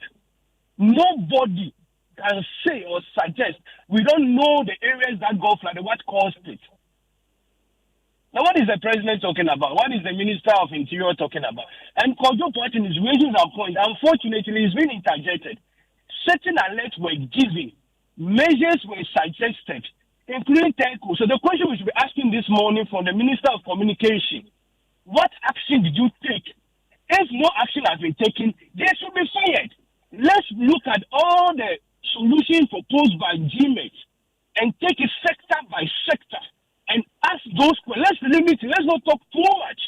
Let's just focus on GMET, all the things that they've said, alerts they gave, and their measures proposals, and ask those who are supposed to take action. If action are not taken, let it be a campaign and ensure that all those are in line should be fired. That is what Ghanaians should be doing. We should not talk too much. We should not talk about the problem. GMET gave alerts. We claim they are under-resourced.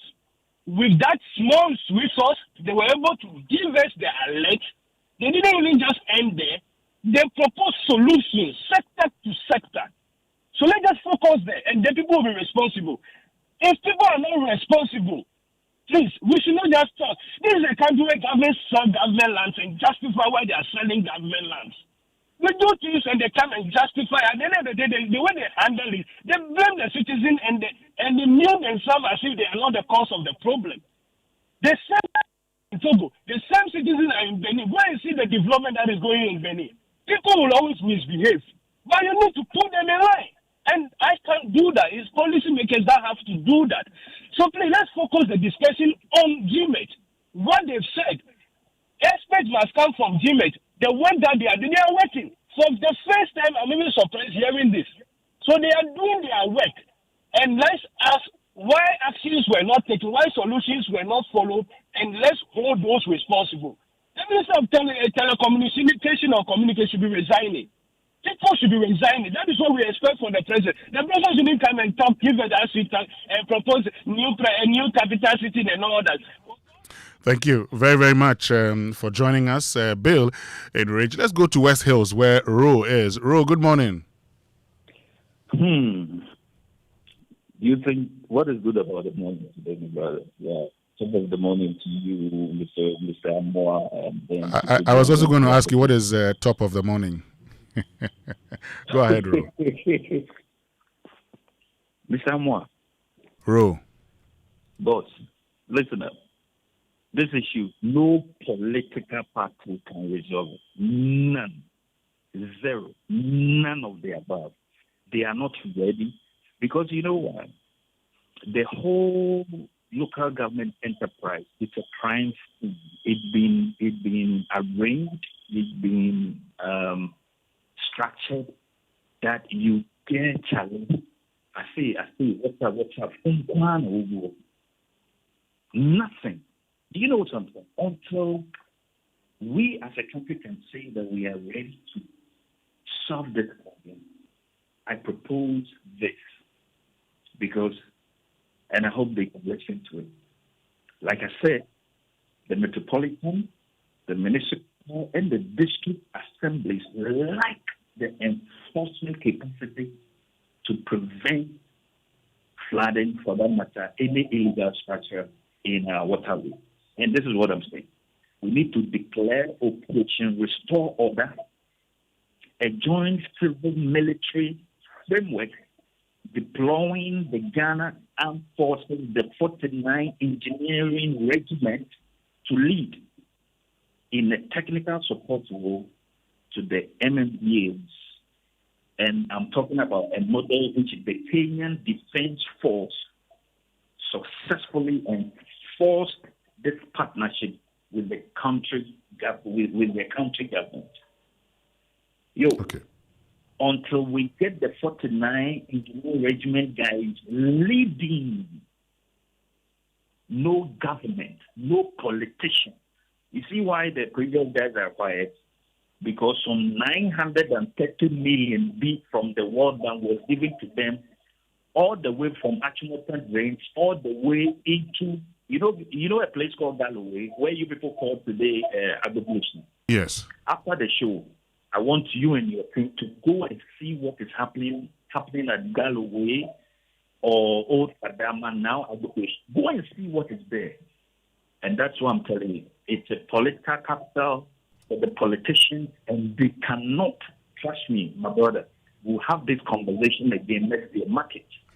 Thank you very, very much, Ro from West Hills. Let's go. Let's stay with at West Hills because Albert is also at West Hills. Albert, good morning.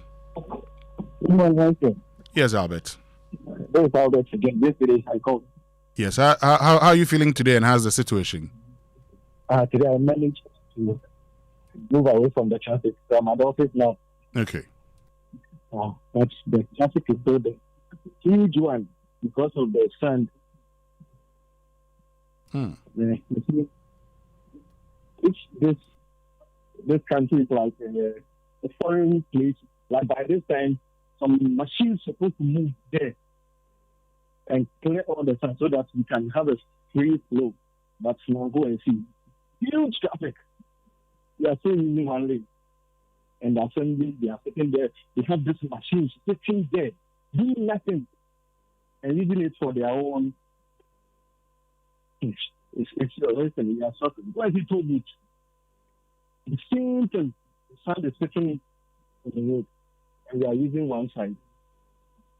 We are just suffering about it. We don't know what the assembly they are doing. They are suffering. When you go to the office right now, you can see the machines sitting there doing nothing. Doing nothing. Yesterday, they should have moved machines. As soon as the rain stopped, they should have moved the machines with clean so that today we can get some free flow. But sitting there, doing nothing. They want someone to come and shout and then insult them before. I have money. I leave from the house 4 o'clock by. You left the house at 4 o'clock. Okay. Yes, it was. And you go to work by what time? 6:10. I know the situation. I have to move. Otherwise, I'll get stuck. If you have a reporter there, call the reporter and ask him what's going on there. Huge traffic because the sun is sitting on the road. Thank you very, very much, Albert, for joining us. Let's get on to the Spinters Road now. Papa, good morning. Papa. Yes, Papa, go ahead. See, you talked about the local government minister. Let me put it this way. Everything that one has to come out to defend. I get to my point. The local government minister has done his part. He visited most of the MCs to check what they are doing in connection with their duties. Ayawaso Central MCE has, what they call it, a bad record performance. Because we were told some money that was given, some were accounted for, the rest, they are yet to. You understand me? And Hold on, Papa BCU. What's the source of your information? What I'm just trying to put across is, it was on the news stand. Even the videos are there. You listen to what I'm just trying to say. Ayawaso Central, that's Alajo, Kukumble. That's where normally this flooding do happen. In the first place, the MCE has to be fired. Internally, there's problems. I get what I'm trying to say. The MCE has to be fired. Rudolph has to be fired. Local government minister has done his part. He's doing so well. But the MCE, some of them, their work, especially Ayawaso Central, Rudolph has to be fired. That's what I'm saying. I'm an NDC person. Rudolph has to be fired. Have a good day, my friend. Thank you very, very much, Papa Bisu, for joining us. And he'll be our last caller for now. We'll activate the phone lines again so we can hear from more of you. But we need to bring in the sports. But before we bring you sports, you know breakfast is already special, but with Nido, it just got even better, okay? Now, with the Nido 10 plus 1 promo on our 14 grams and 23 gram packs, you have 10 plus 1 more reasons to enjoy breakfast. Buy one strip of our promo pack and get 11 instead, one extra sachet free. That's more smiles at the table, more creamy goodness fortified with iron, and more value for your family because your breakfast deserves a little extra. Promo runs from while stock lasts. Terms and conditions apply.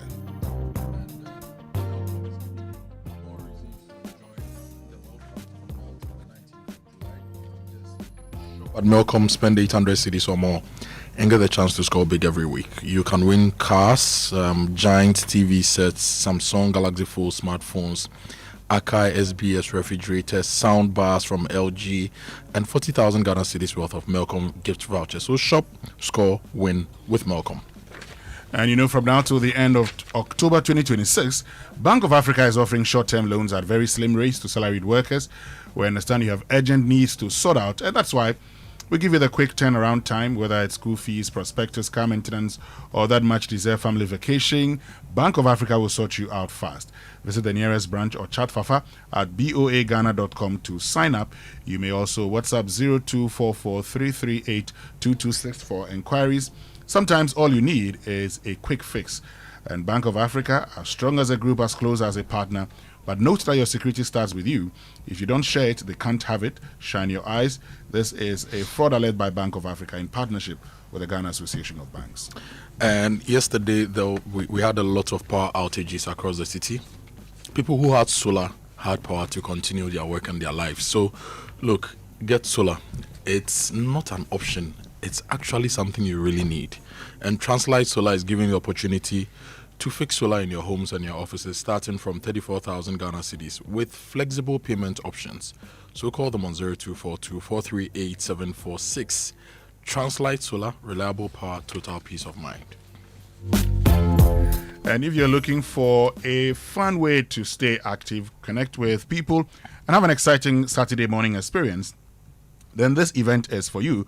On Saturday, 11th July 2026 at exactly 5:30 a.m., we'll gather at the University of Ghana Sports Stadium and expect an energetic health walk massive exhibition with great deals and discounts and the chance to network with over 1,000 Ghanaians. Set your reminders and get ready for an unforgettable experience at the University of Ghana Sports Stadium on the 11th of July at 5:30 a.m. It's the Omnibasic Health Walk. Better health starts here. Let's do this together. Again, for further information, call us on 0307 086,000. Omnibasic Bank, not just another bank. Winston, do you know that SNIT pensioners can now engage a qualified healthcare professional from the comfort of their homes? Yes. So if you're a pensioner, you don't need to be in traffic, you don't need to wade through flood waters to talk to a healthcare professional. SNIT, in partnership with the Trust Hospital and the National Health Insurance Authority, has introduced the SNIT telehealth service to provide convenient access to healthcare for pensioners. And with this service, pensioners can consult a doctor or healthcare professional remotely for medical advice, routine health concerns, and follow-up care without the stress of traveling to a hospital.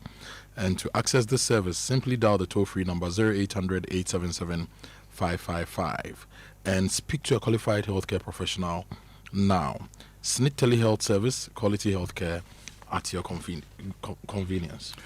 And I'm sure you've heard about the incredible benefits of Exilium from Total Energies. Well, let me tell you more about this premium fuel with its amazing 3-in-1 power, because Exilium New Formula, the additive enriched fuel with its powerful 3-in-1 action that cleans your engine, extends its life, and lowers your fuel consumption.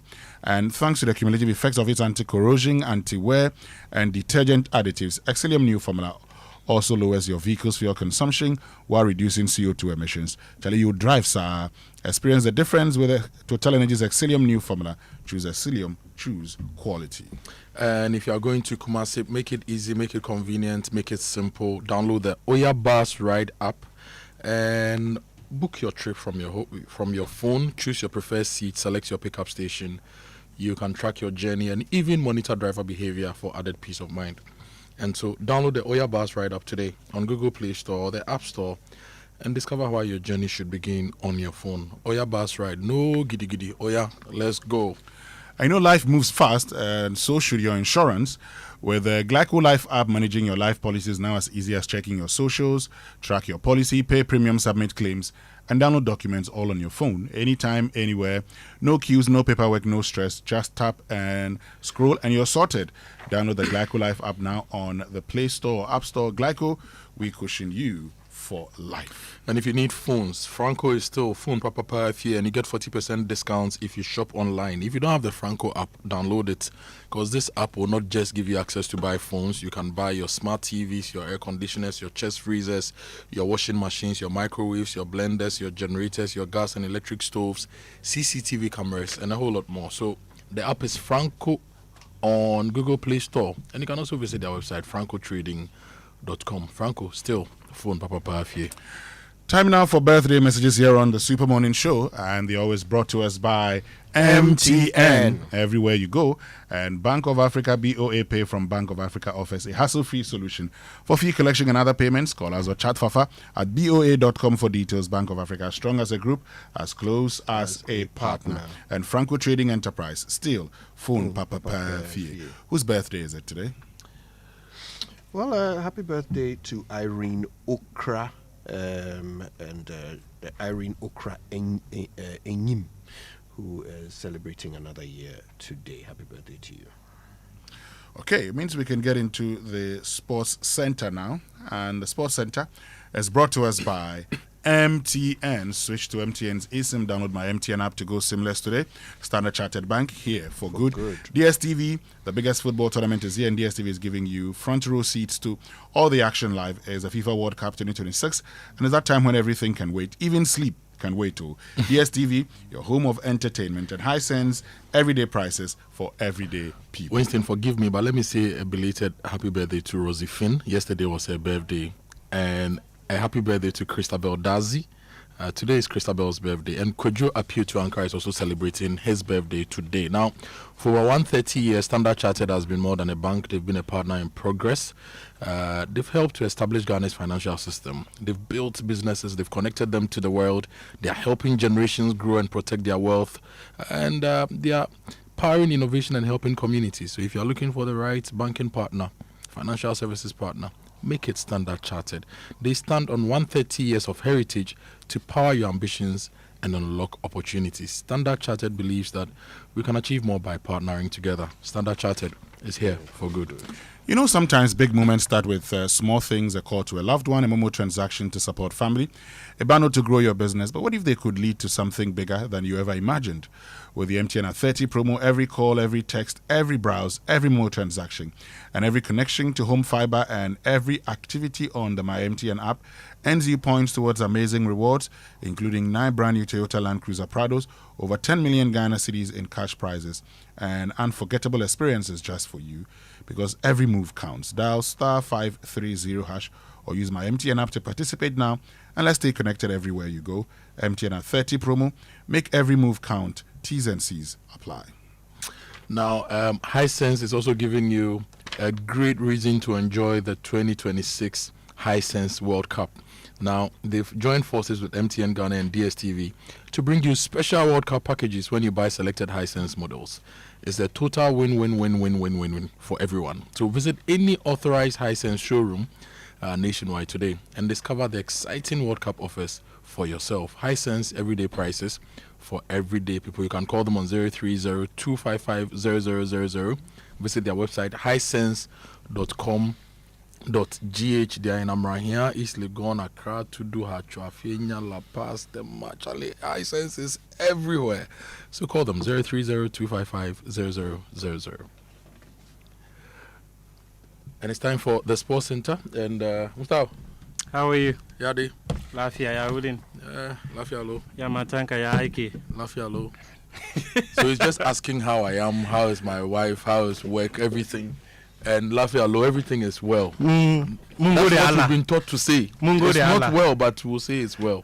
Right? What is not well? What is the challenge? Charlie, your city is getting flooded. Your friends are losing. You are seeing people stranded. You are seeing videos of people hanging onto kiosks in floodwaters, and you are reflecting on the past, all the things that have been done and all the things that could have been done, It is not well. It is not fine. I saw a newspaper clip from the 1960s. I saw it many years ago. That says that Accra floods again. It's just not 2026. Accra is still flooding. We are not learning. We are not improving. And for whatever reason, not improve, there's a problem. For whatever reason, the excuses continue to be the same. I'm sure a lot of the football fields in the city also flooded, right? Plenty flooded. Plenty. When they were building the AstroTurf, they didn't know Accra floods. They should elevate them. Good morning and welcome aboard to the Joy Sports Center with me, Muftau Nabila Abla. We begin from Monterey. Netherlands man who rolls it wide. Saibari up against Verbruggen. It's Saibari, and history does repeat itself. Morocco beat the Netherlands 3-2 on penalties on a Tuesday morning to reach the last 16 of the 2026 FIFA World Cup after their round of 32 tie ended 1-1 following extra time, setting up a meeting with co-host Canada. Ismail Sabari converted the winning spot kick after Yassine Bono saved Somerville's penalty. Morocco's forced extra time with a 91st minute equalizer from Issa Diop, who cancelled out Gakpo's goal in the 72nd minute. Another favourite, Germany, are also going home as well. 3-3, Jonathan Tah for Germany. And he's blazed it over the top. It's Jose Canale. He does score! Paraguay's most powerful World Cup result in their history. Paraguay stunned four-time world champions 4-3 on penalties to advance to a round of 16 in one of the biggest upsets in the competition's history after the teams were tied to 1-1 over 120 minutes. Jose Canale hit the decisive penalty to give the underdogs a memorable victory as they advance to the next round, where they will face either title contenders France or Sweden in the last 16. The two face off at 9 p.m. tonight at MetLife Stadium. Germany boss Julian Nagelsmann is unsure if he will stay after the elimination. I think it's always like that. If you have a big change, it took time, and probably we need to do a big change. We will see. It's not only my decision; it's a decision of my chiefs, and also we discuss about some solutions for the future. Sometimes, if you do big changes, it took time, and then it could be better in the future. Germany head coach Julian Nagelsmann. Meanwhile, Brazil did not have such problems. Guimarães. Pass through. What a ball, Martinelli! Brazil are heading through to the round of 16.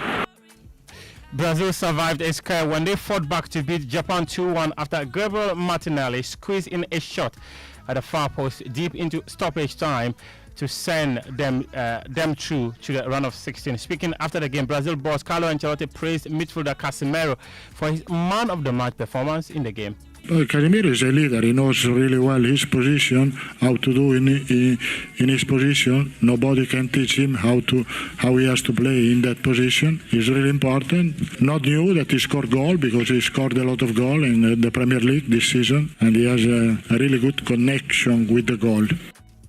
Brazil boss Carlo Ancelotti. The five-time world champions will next face Norway or Cote d'Ivoire in New Jersey. The Norway versus Cote d'Ivoire game will be at 5 p.m. and it will be live on Joy Prime. Christopher Nimley and Laia Kingston will be my guests tonight. Sweden will be without defender Isak Kwekuhen, and head coach Graham Potter says his absence is a big blow, but there are options to replace him. I think you always have to consider a starting 11 whenever you face a new opponent. Japan have the qualities they have, France have the qualities and attributes they have, so that influence is always a decision. Obviously, you mentioned we've lost Isak, so it's a big blow for us on and off the pitch.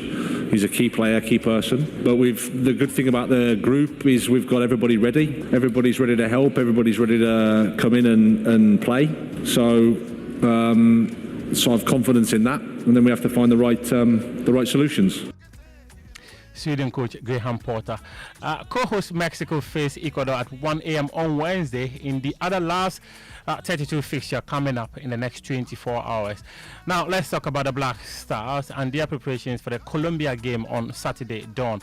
That game will kick off at 1:30 a.m. Ghana time. The team held a recovery session yesterday in Rhode Island after the 2-1 defeat to Croatia on Saturday as they ramp up preparations for the round of 32 game. However, government has announced that it has ended its ticket support for fans after the group stage, and fans must now pay up to 13,000 Ghana cedis or more to watch Saturday's game at Arrowhead Stadium.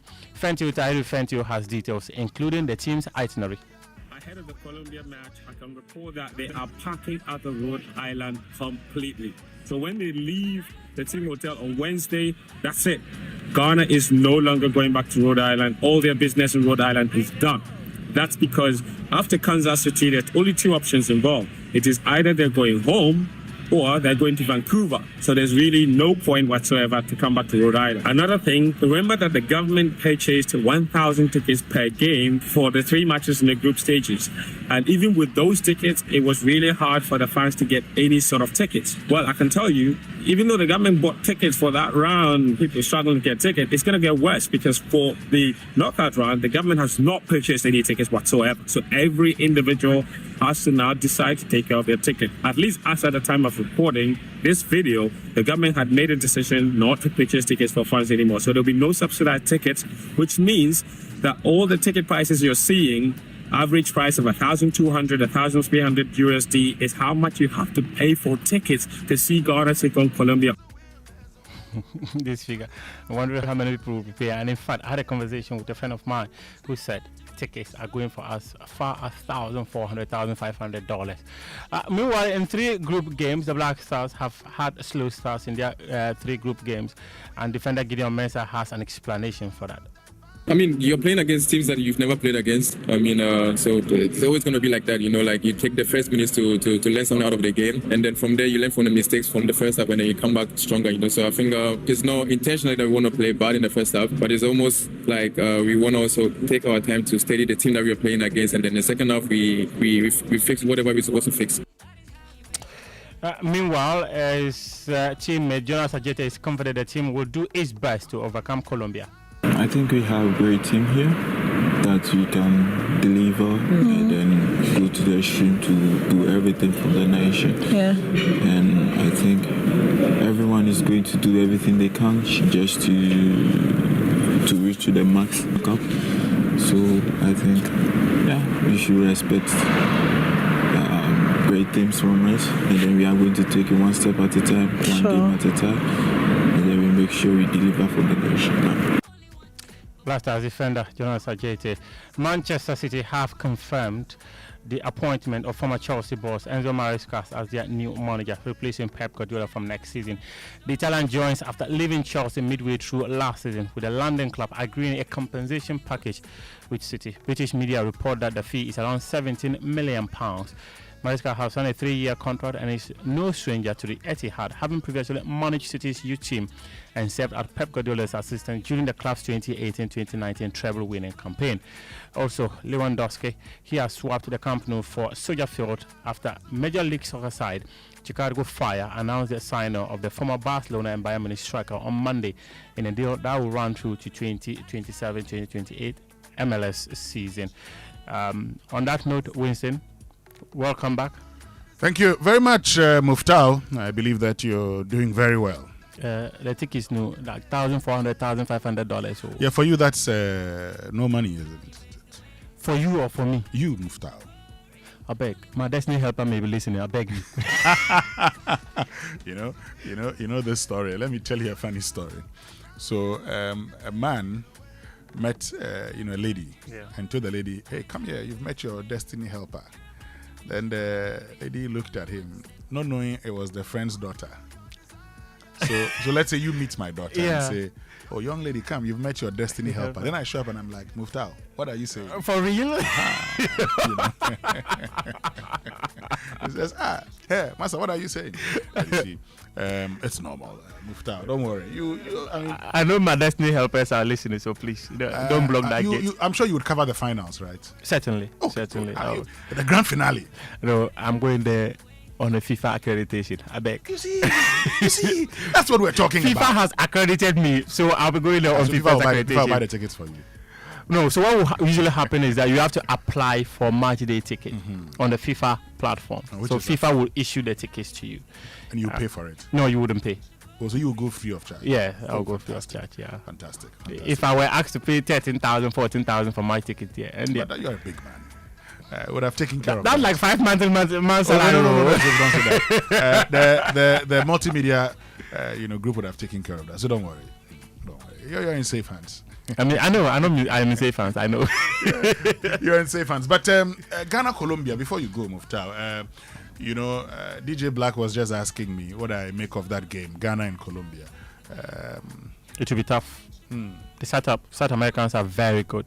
I can't remember the last time Black Stars were going into a game, and I looked at that game and I'm saying Ghana may not survive.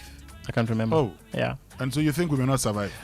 Well, football often tells stories never written before. So who would have thought Paraguay will knock out Germany? It's possible. Ghana can go in there. Penalties everybody's game, isn't it?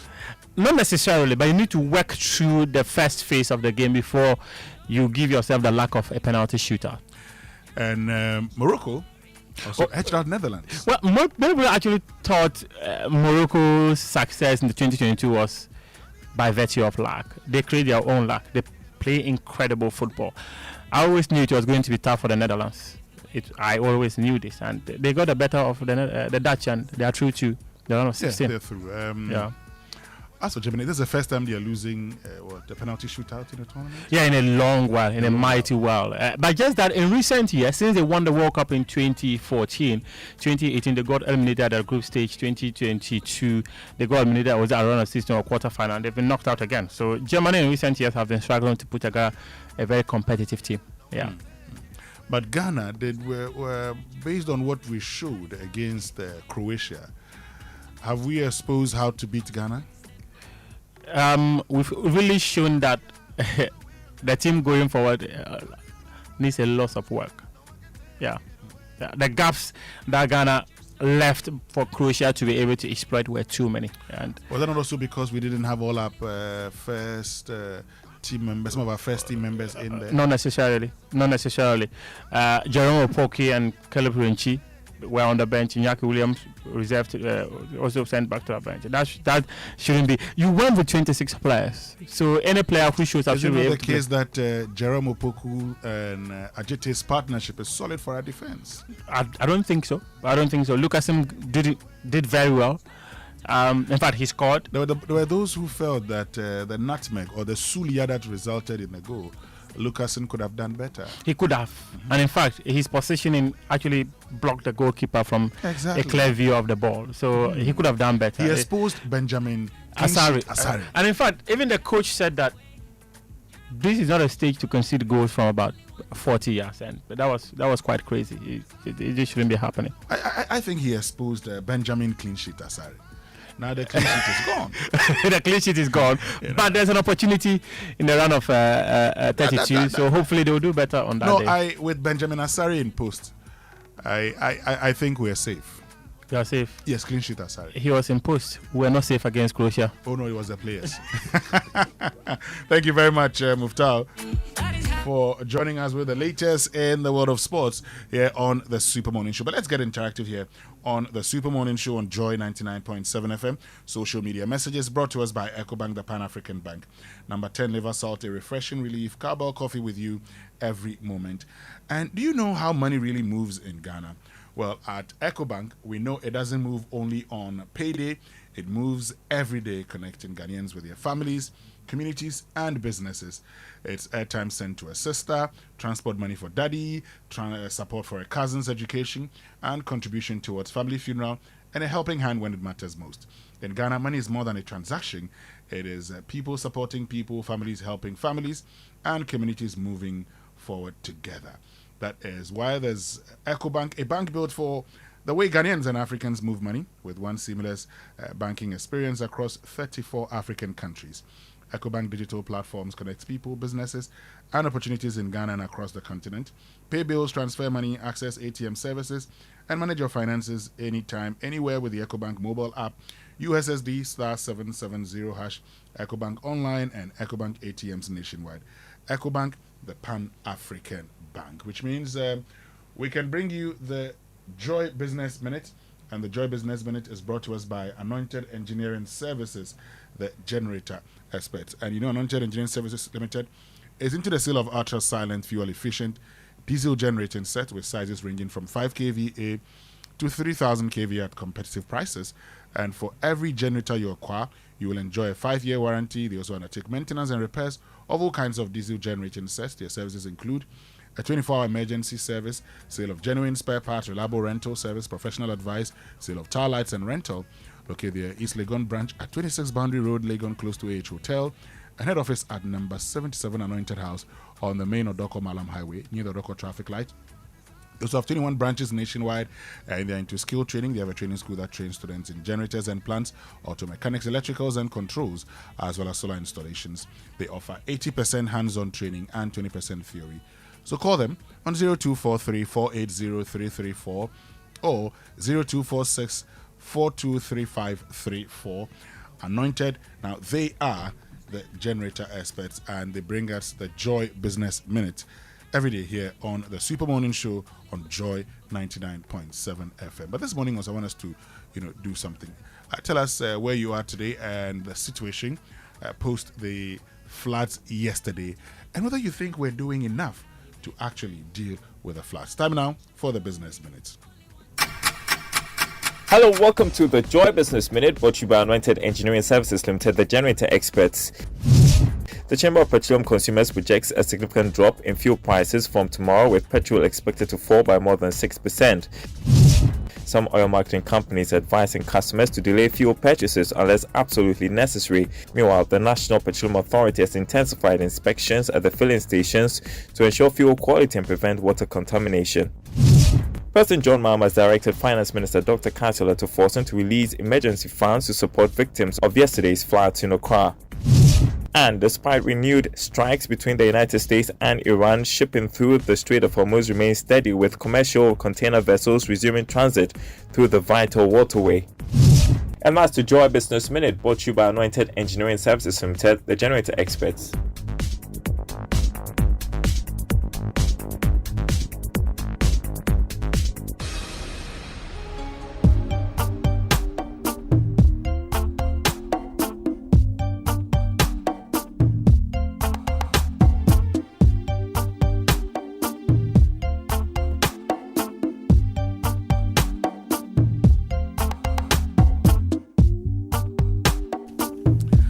Welcome back, and the Business Minute brought to us by Anointed Engineering Services, the generator experts.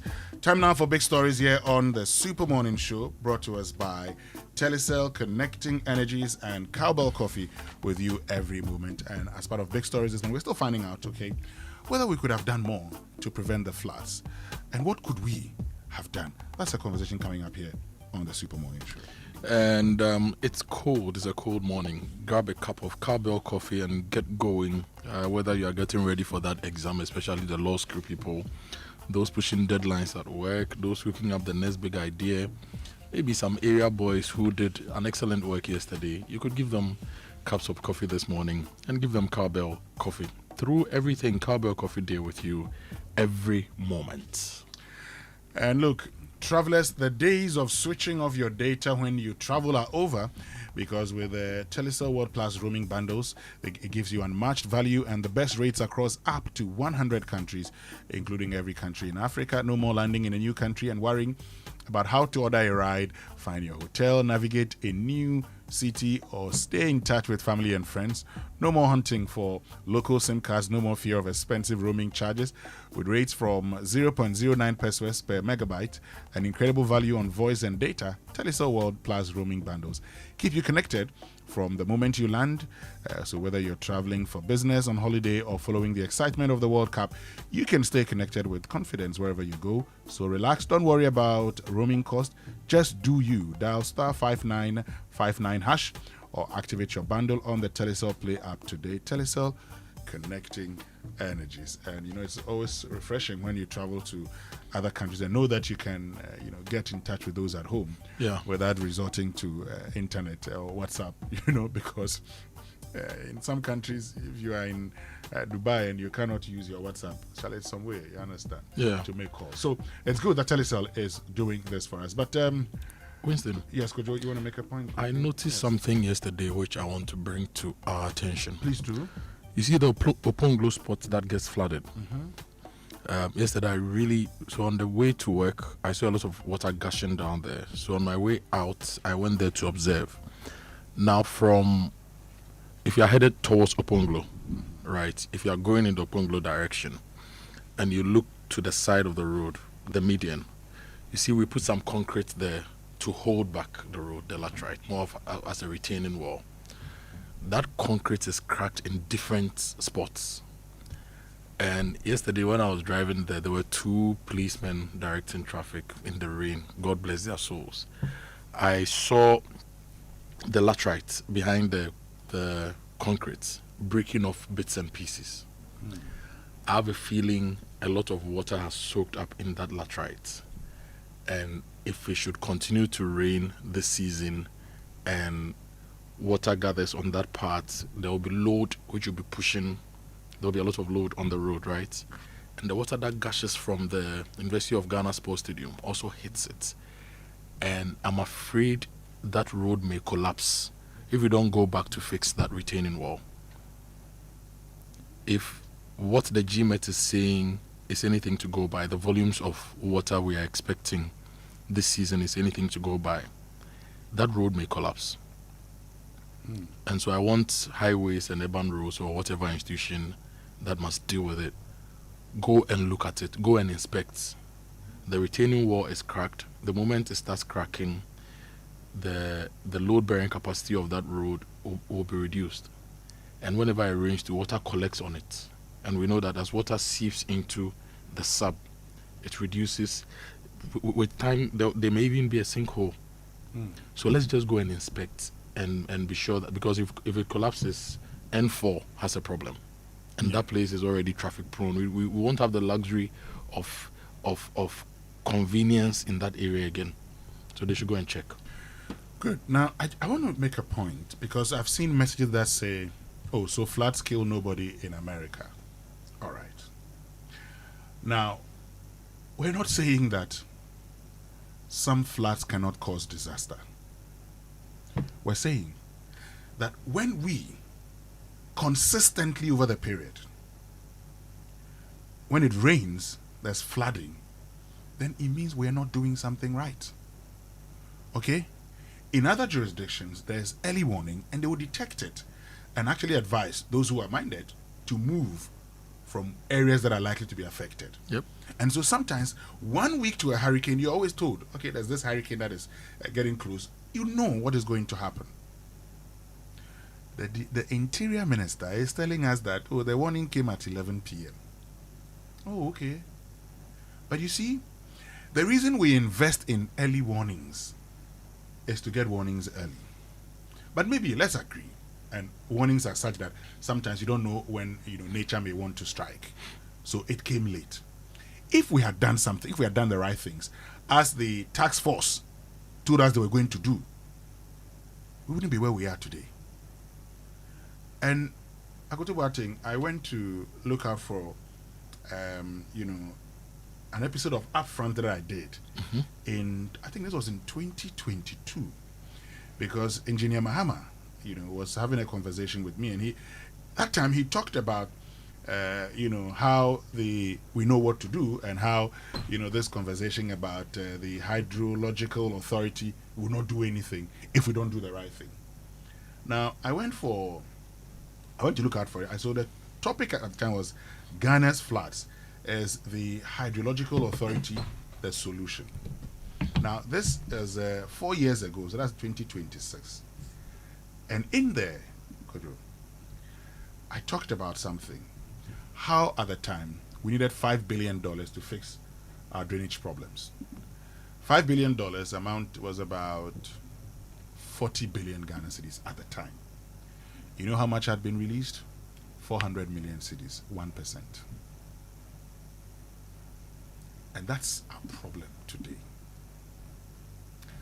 I've heard the president talk about, we need to demolish. I say, President John Dramani Mahama, if you do this, Ghanaians would thank you.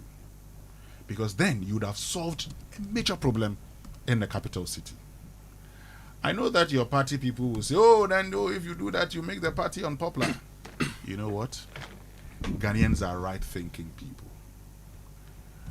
If a party said that fighting Galamsey cost them seats, so they were not prepared to engage in that fight close to an election, and they lost, it tells you that if you do not do the right things because you think you would lose votes, at the end of the day, the people who are affected will come to you and will vote against you.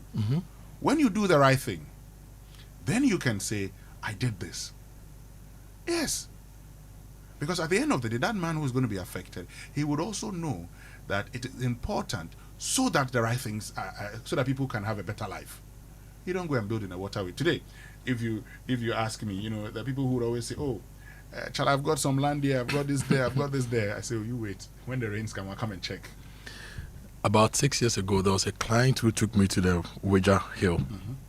He had a piece of land right on top of the hill, close to where Samuel Jan's house was. Okay. And he wanted us to design and build a house for him. I told him I wasn't going to do the job, and he asked why. I said, your building was so close to the edge of the hill, and we're just going to clear the land and build for you. And it was going to result in erosion and flash flood of the road beneath. So I'll not do it for you. He spoke to a different contractor. The different contractor wanted to do it, but later he reflected on everything and he didn't build. So the bit about personal responsibility is key. Yeah. But you also have institutional oversight over some of these areas. We are allowing people to build anyhow and do anything. That's why, aside all the challenges with the Greater Accra Regional Minister, I was really excited when she went to Sakumo to demolish buildings in the lagoon.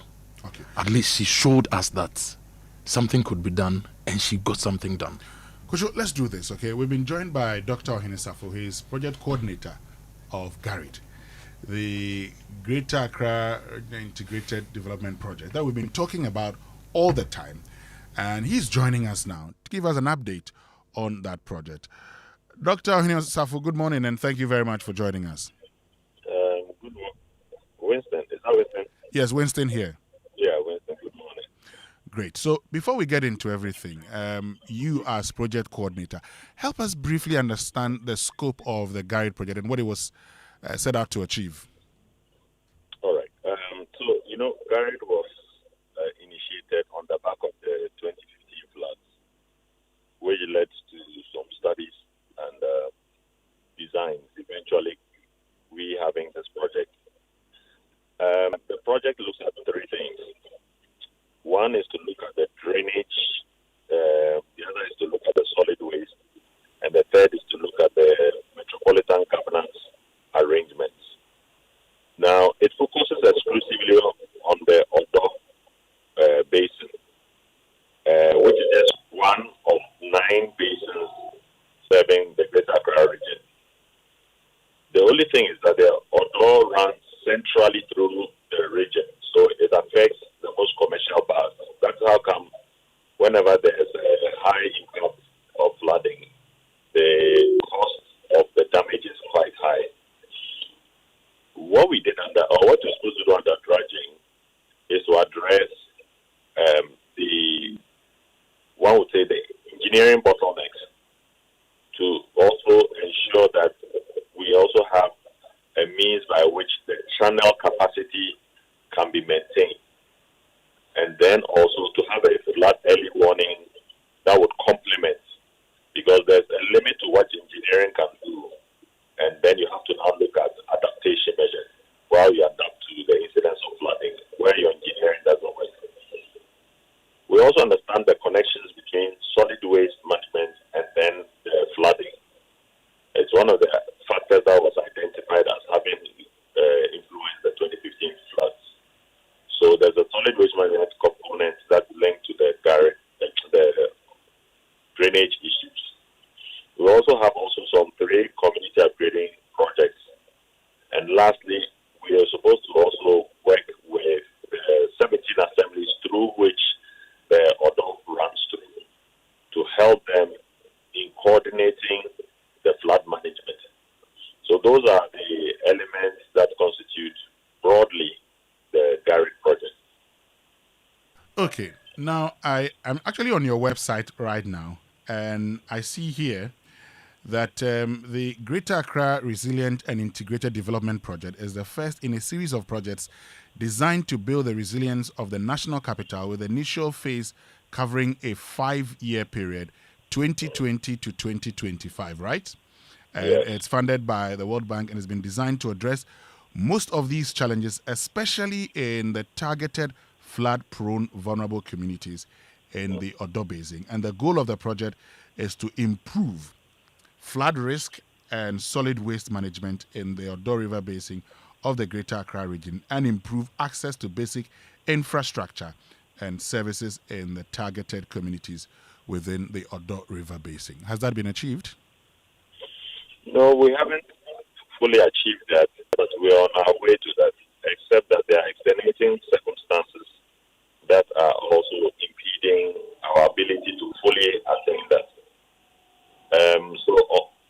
Some engineering works have been initiated and are in various stages of completion.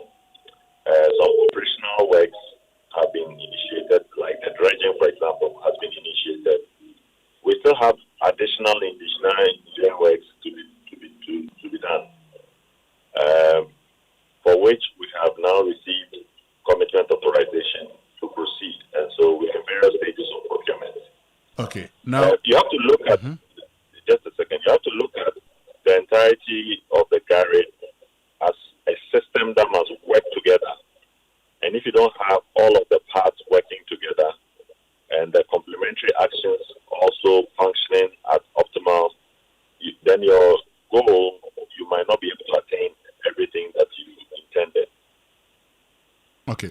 Yeah, but Dr. Safo, when you started, you talked about the fact that you are supposed to, yes, do the dredging, also deal with, solid waste, deal with our drains. When it comes to the engineering bit, let's do it this way. What did you, project to do over the period, and at what stage are you?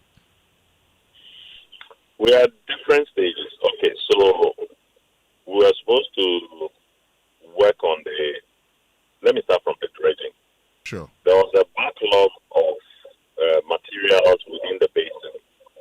Our dredging starts from Caprice to the Corley. The choice was based on the fact that from Caprice to the Corley is the shallowest gradient of the channel. And to that extent, there's a lot more consolidation of sediments on that section, which impedes the flow and then causes the spillovers into the adjoining communities and so on. So the dredging, you would have to do the clearing of the backlog. Then you do the maintenance dredging as well, based on the rate at which sediments are re-entering the channel. So the dredging, for example, the contractor has been able to do 40% or so. We are expecting him to finish the entire dredging before the end of the year.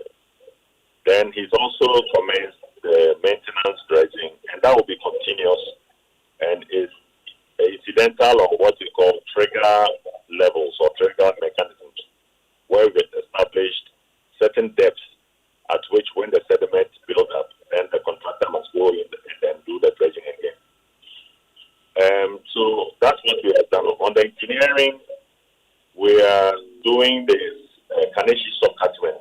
So from Accra Academy all the way to the South Kaneshi. But we had already had, in cooperation with Urban Roads and Hydro, the section from Amprom Junction connecting to the the South Kaneshi at the MTN side. So now we are connecting from Accra Academy to Pamprom. We have virtually finished the Accra Academy section. We are on the verge of entering into the first light to Pamprom. But that has traffic management implications. So at this stage, we are engaging with different actors because we would have to block that section for the contractor to work on that section where we are doubling the existing volume. That would take the entire carriageway, the westbound carriageway.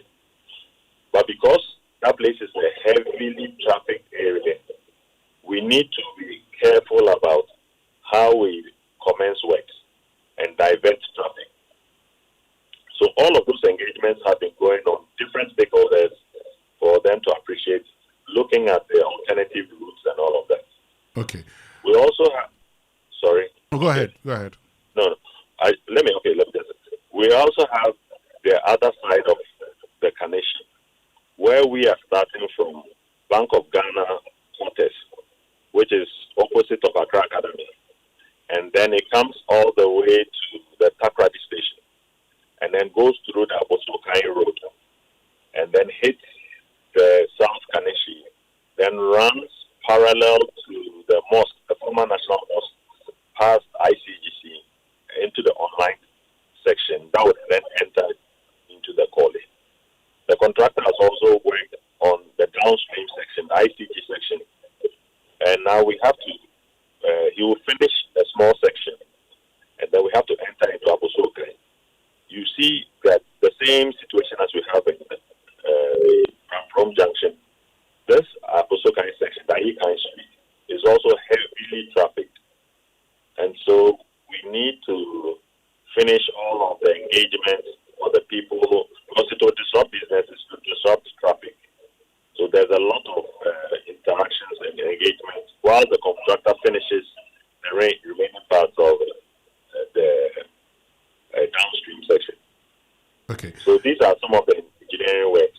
We have also done some and before you continue, because you keep talking about engineering works. When you say engineering works, what do you mean? Oh, I mean the construction, the actual construction. Construction of drains. Yeah, the drains. Because we are increasing the sizes.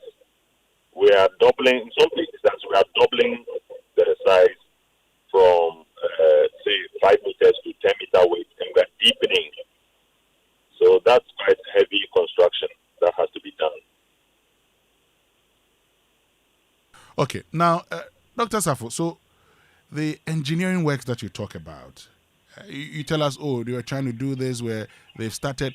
But if you were to, and I'm looking at the, project being implemented in 17 MMDAs in Accra, which would include Accra Metropolitan Area, Okankwe North Municipal Assembly, Ayawaso West Municipal Assembly, Ayawaso North Lankwantanan Madina Municipal Assembly, Gan East Municipal Assembly, Gan North, Ablekuma Central, Ladadeko Topong, Ayawaso East, Ayawaso Central, Kole Klote, Adenta, Gan Central, Gan West, and Ablekuma West.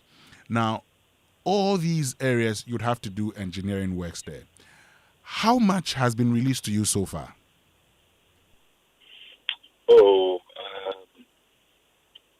We have committed in contracts and so on, and what we have spent on consultancies and all of that. All put together, I think we have done about 150 million. I'll have to put a firm thing on. Dollars or cedis? Oh, I mean the equivalent, dollars. The city equivalent of about $150 million. What's the total project cost? The overall project envelope for Garrett is $285 million.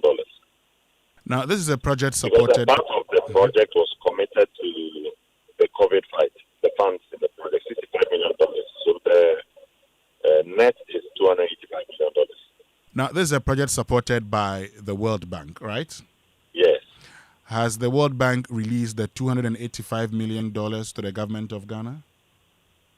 I mean, you have to appreciate the working arrangement between the government of Ghana and the World Bank. So the project envelope is already committed. There's an agreement already. But the government then, from time to time, make requests to more or less, withdraw to meet ongoing obligations. And so, this arrangement is between the Ministry of Finance in the lead as the financing partner. Yeah, but the World Bank, Dr. and then the Hinesafo, Ministry of Work 1 and minute. Housing Dr. addressed Hinesafo, 1 technically. minute. This is a project that covers a 5-year period from 2020 to 2025, right? No, and before, because we were going for additional financing, the project period was extended to 2027. So it's been extended to 2027.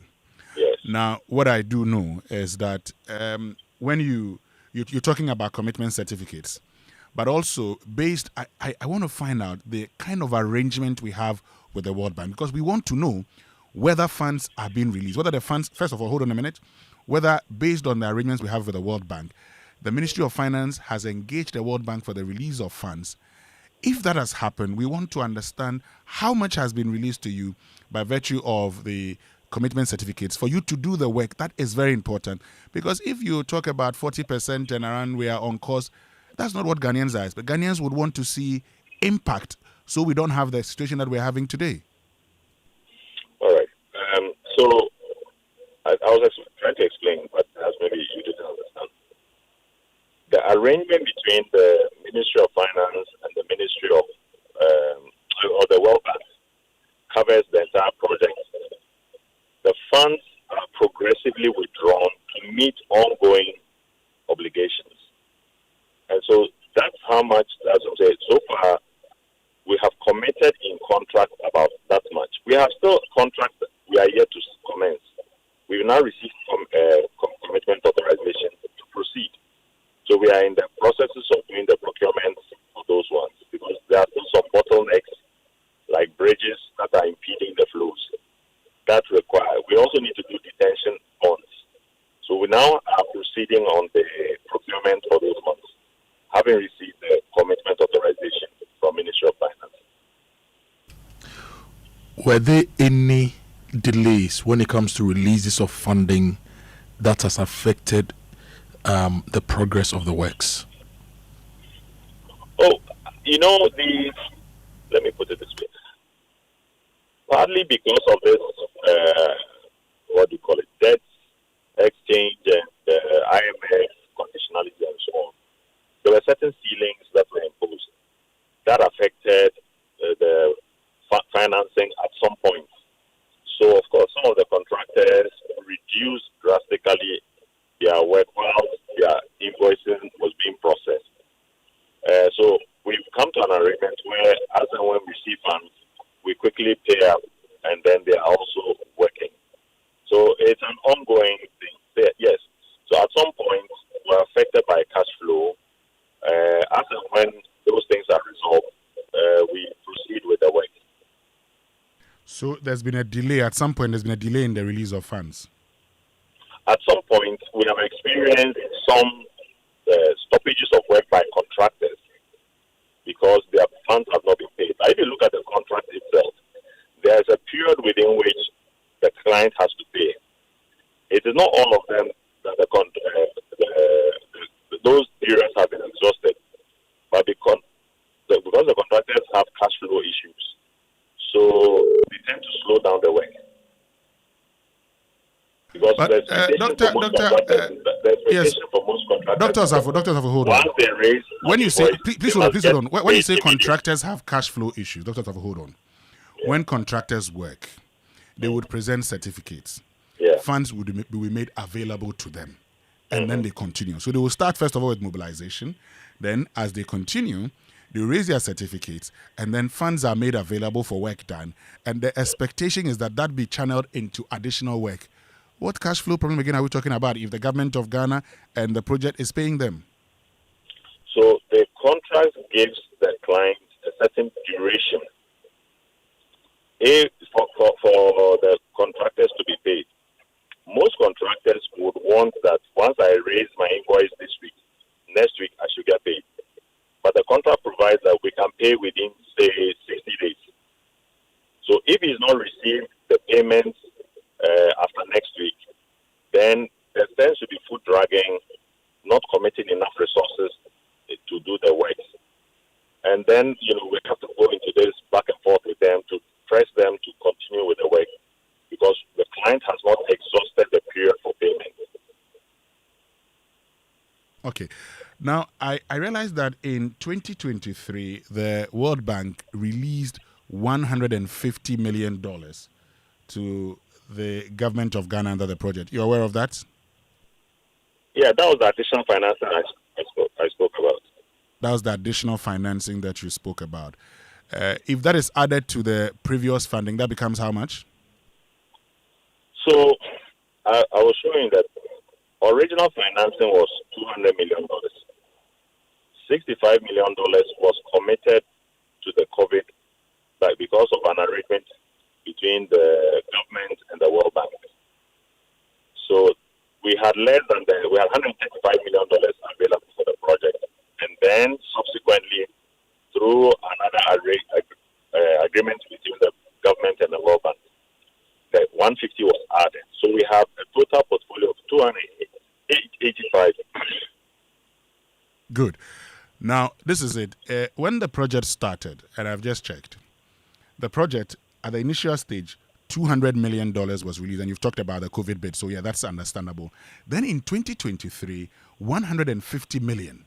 So in total, you're looking at $350 million minus $65 million, that's $285 million. That money has been released to the government of Ghana. So where is the problem with, funds? I've explained. I don't know how else you want me to explain to you. The funding is predicated on the progress of the works and then the request that will go thereafter. I've told you that we still have some activities that we are yet to start the works. So all of those funds are still sitting in the portfolio because we don't have contracts yet on those ones. What is delaying those contracts? Sorry. What's delaying those contracts? Like I said, we now receive the commitment authorization to proceed. From last year, we were required to now seek commitment authorization before you commit the government to any contract, regardless of the financing. Yes. As a way of, as part of the economic management measures that were in place. So we've had to go through those processes.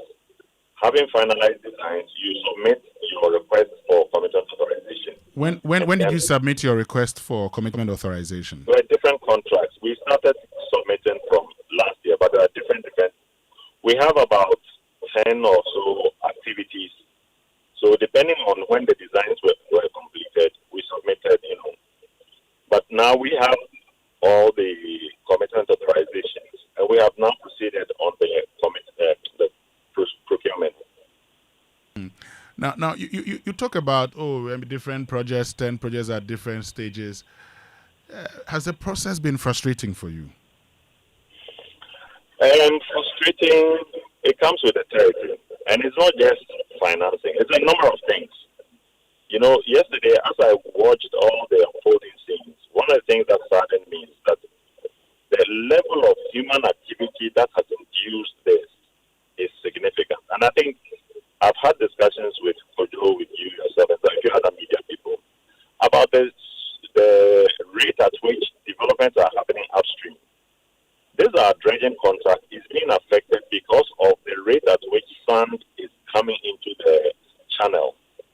Because more and more people are building upstream. Unfortunately, Caprice to Kole has the shallowest part of the Odo. So it's not able to go along with the water as it is flowing out into the sea. So it settles faster, it consolidates. Number two is the solid waste. I think you've all seen the videos.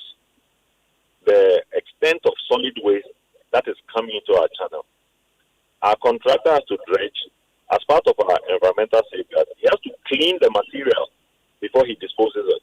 He's not allowed to just go and dump everything as he just dredges them out. It's taking a lot of time. So enforcement in some of these things are also critical. I mean, you also have institutional capacity. We are trying to help 17 assemblies and other public institutions. But like I said, it comes with the territory. We are trying to build a system. Because drainage is not a specific site issue, it is a system. And we need to get all the parts to work together. We need the media to even be involved. I can tell you, audit, media engagement, interactions on flooding, it peaks during the rainy season. Let's get past this rainy season. Let's get into the dry season. It's no longer topical. But people are building in waterways, encroaching. So all parts must work together, naming and shaming. You know, you do a good work, but I think that all of us must put in some more. Okay. Now, while we put in some more, Dr. Henesafu, while we put in some more, so the project has been extended to 2027. You say so far you've been able to draw down some $150 million. Now, in 2026, with a year to the end of the project, what state are we in? What percentage completion have we reached? Ranging from, because there are different activities, ranging from 30% to about 75, 78%. Hold on, For the ongoing works, we have some yet to start, but some of them are small interventions that won't take that long. Some of them are 5 months and so on. We have to build some bridges and so on. Now, a major component is the dredging of the Odo, you admit. Yeah. And that you say is what, 40% complete? Yeah, a little over 40%. Like I said, there are two parts to the dredging. There's the backlog that's to be cleared, which we expect the contractor to finish this year. And then there's the maintenance dredging that will continue up to the end of the project, by which time the Ghana Hydrological Authority will then take over and then continue. But Dr. Henesafu, now, with 1 year to go, and you've done 40% on the dredging on the Odo, how sure are we that you'll be able to complete before the end of the project? Listen, I just said that the backlog is expected to be cleared this year. That is the one phase of it. Then it's like your car. You know, from time to time, you have to take your car in for maintenance. So using that as an analogy, once the contractor finishes the backlog, he's going to go into the next phase, which is the maintenance dredging. In fact, he's commenced it actually. Certain sections between Caprice and Akoto. He's commenced it there. Now, let's do this. Let's do this, Dr. Henesafu. And you've been asking why are we going. We're asking you these questions because it's very simple. We know that the contractors have a time frame for payment and time frame to go back, so to work. Now, the period of payment, for instance, so when they submit their certificates, within what period are you expected to pay them based on the contract? Some of the contracts is up to 60 days. Up to 60 days. 60 working days. Okay. And were they paid within that period? For the most part, yes. But we still have some invoices that we are waiting for clearance from Ministry of Finance, and then we'll pay them. And you agree the period of non-payment affects the contractor's cash flow? I mean, in any contract, that is certainly what will happen. So you would agree also that the delay from you and the ministry in paying these contractors is what has caused the challenges that with the project? Listen, I would not admit that it is only that is causing the challenges that we are facing. It's only because you directed the question at financing. There are other extenuating issues. But it's not to excuse it, but we have different issues. Once you open up the head, there are different things you come. We are coming across rock outcrops that are much larger than we anticipated, which have to be now broken before contractors can enter spaces. We have social issues of people living very close to the sites where we have to construct, which would require resettlement before we proceed. Some of the safeguards requirements that are part of the project requirements, contractors have to deal with, say, financiers to secure those guarantees. And the terms that the banks are giving the contractors is making it difficult for some contractors. So there are many, many reasons. There's also the whole issue about contractor performance in some instances. So there are many. Financing is one. It's not just the only issue. Okay, now there's a question for you, and I'm sure it's a consultant who's asked me, who sent this question. It says, ask him whether the consultant has defaulted in any way. There are many consultants we are dealing with. Some have not performed well. We terminated and had to get new consultants to come on. So some consultants underperformed. We terminated. We recruited new consultants. Some other consultants who are working well, they are continuing with us as we make. And you, as the lead consultant, have you in any way defaulted? I would leave that to my paymasters to determine. All right. Thank you very much for joining us. But finally, Dr. Henesafo, when you look around and you see the flood in the capital city, and there's a project of this nature that's supposed to deal with the flood, and at every point, I mean, I was there when the Minister of Works and Housing years ago did the presentation, that at every stage, the expectation is that it will lead to the minimizing of the effects of flooding. How does that make you feel? I mean, I don't have to be connected to a consultant to feel the way I feel. I'm a citizen, I'm a resident of the city. It saddens me that we are facing this largely because of human behavior. And that saddens me. It saddens me that we are unable to get the institutions to move in the direction that would reduce the risk of flooding. The capacities that must be in place at different levels, we need to get it to cohere. But the point about this project is to help build the system. And that's how I committed myself to supporting that with all the expertise I have to be able to help build the system. I would think that at some point I will have contributed. I'm sure my colleagues have also put in. I mean, even the media with your interactions, questions, and so on is helping to educate people. Hopefully, the citizenry are picking up on some of these things. I saw videos yesterday where people were saying, even with the problems we are facing, we should question the issue of waste management, how people's attitudes. And that is something that warms the heart. Some citizens are picking up on these things. And hopefully, it will grow, it will yield to a mindset that cuts across the entire, not only just the city, but across the country. So, not only happening in Accra, it's happening all across the country. The mindset needs to be shifted. I would hope that I've been able to contribute to a mindset shift. Dr. Safo, this is Kojo Akoto Boateng. Under Garrett, we know there was an early warning system component, and we understand that that has been fully established and it's operational. Is that the case? We are doing test runs. I think I even came to your studio, Winston will recall, we had a short meeting about that, having to have some preliminary engagements with the media. We are looking at the dissemination part of it. So we are test running it. But hopefully we will be able to get it up and running, let's say in 2 to 3 months. We are looking at the communication channels. What happened yesterday, if not for the media giving out alerts, including your house, a lot of people would have been far more endangered than we experienced. How do we ensure that those who don't have access at the time where there's a flood event can still get information? We are testing out how we can be able to send out SMSs and all of that. All of it, we need to operate with other parties like the telcos and so on. So we are still testing. Basically, based on what you are saying, can I assume that the system is set, but how to disseminate information is the challenge?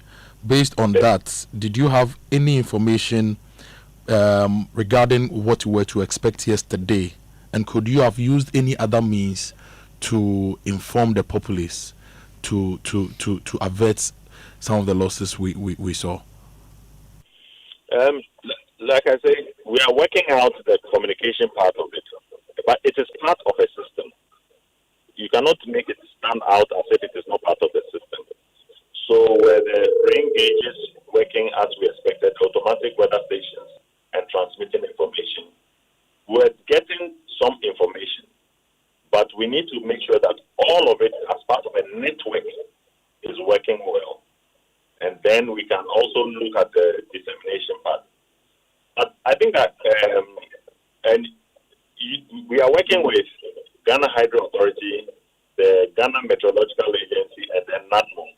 And there were alerts being sent out by these agencies. They are the ones doing the flood early warning system. All right, Dr. Ohinesafo, thank you very, very much for joining us this morning. We're grateful to you. And Dr. Ohinesafo is the project coordinator of the GARID project. So now we know that 30 to 70%. So some of the projects, 30%, others at 70%. And that's where we are. The Odo, which is a major part of it, we're told is at 40%. However, he says, the work that is left is expected to be completed this year. So we are waiting patiently. This year that we're expecting a lot of rain. Yeah. So we can work through the rainy season. Because we've now entered the rainy season. And it's going to rain. We are in the major rainy season. The minor rainy season too will come. So I think government has a different understanding of the word complete, to the rest of the world. Because they say that the early warning system is complete. But it's not usable. He's given us several things that need to be done before it becomes usable. Those things are not done, but they are calling it complete. You are still testing it. You say it's complete. You don't. If you are testing, it means you don't know yet whether it works. It's the dissemination of information part that is left. The system is done. But what is the rain gauges? What is the purpose of the system, if not to disseminate information? It's an early warning system. How are you warning people if you are not disseminating information? The thing is not ready, but you say it's complete. And this is the kind of language. You see, there's something I don't know how they define complete. But something that is being tested is not complete. And you see, let's get to the point where we are honest with ourselves. We've sunk hundreds of millions of dollars into this project over a period of 5 years. And the expectation is that it should be completed by next year. But in all truth, 30 to 75% completion across the different projects. It's not a comfortable place to be with less than a year left on your timeline. It's not. And it's not exactly like this is the be-all and end-all solution to flooding anyway. This is supposed to help with one major part of it. But look at how we are struggling with it. So it doesn't instill confidence in you don't then start feeling confident that our leaders are well positioned to solve this problem. Okay. And Winston and Kojo, on the bit about the rains we got yesterday was too much and no drainage system could have managed it. Last night when I woke up, I was just doing a back of the envelope calculation of how much water could possibly have fallen within the period that caused Ghana's rain. And I compared it to the spillage of the Akosombo then.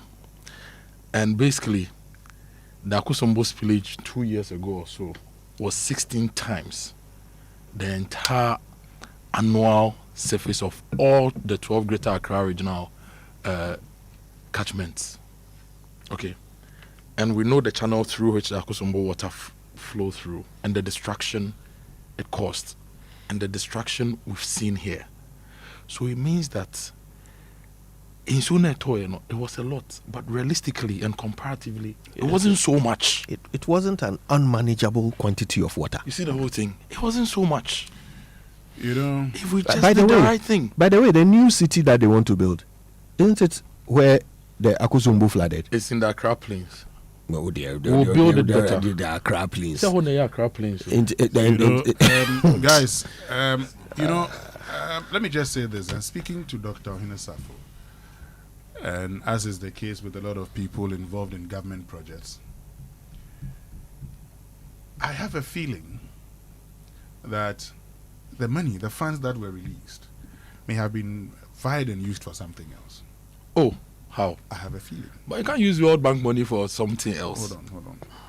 I have a feeling. And so now, a lot of the things that will be needed would have to be funded by us. Wait. Hold on, let me finish you to understand. And so what you would see is that it will be important at some point. Okay, when you bring your request for commitment authorization, if it's not been given to you, you cannot continue, right? When it's released to you, then you continue, right? Okay. So when the monies are paid, are released to the government of Ghana, the money is there. If you make available your request, the money is given to you. If you don't process your request, how do you get the money? So that's it. But Winston, if the money was used for something else, was it under this government or the previous government? I do not know. Because Ato says that if the money is for A, it has to go for A. That's why he's working on commitment authorizations, and sometimes people get frustrated because they have to go through that long process. But we know when the money was released by the World Bank. It doesn't always work like that. You see, we can always do what we call virement. So you see, we'll go and debit this place and go and credit another place, and then move on with it.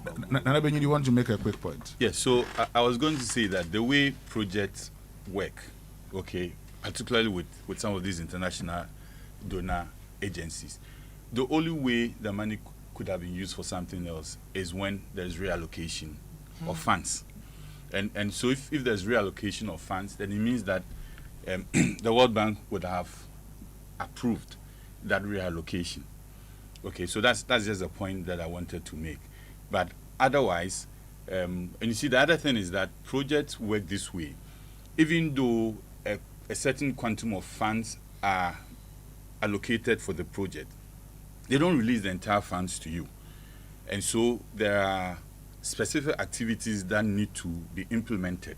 And then when you complete those timelines, based on the timelines, then you can go and then draw down on some funds. So perhaps you may have done, say, for instance, the early warning signs that they say they have completed.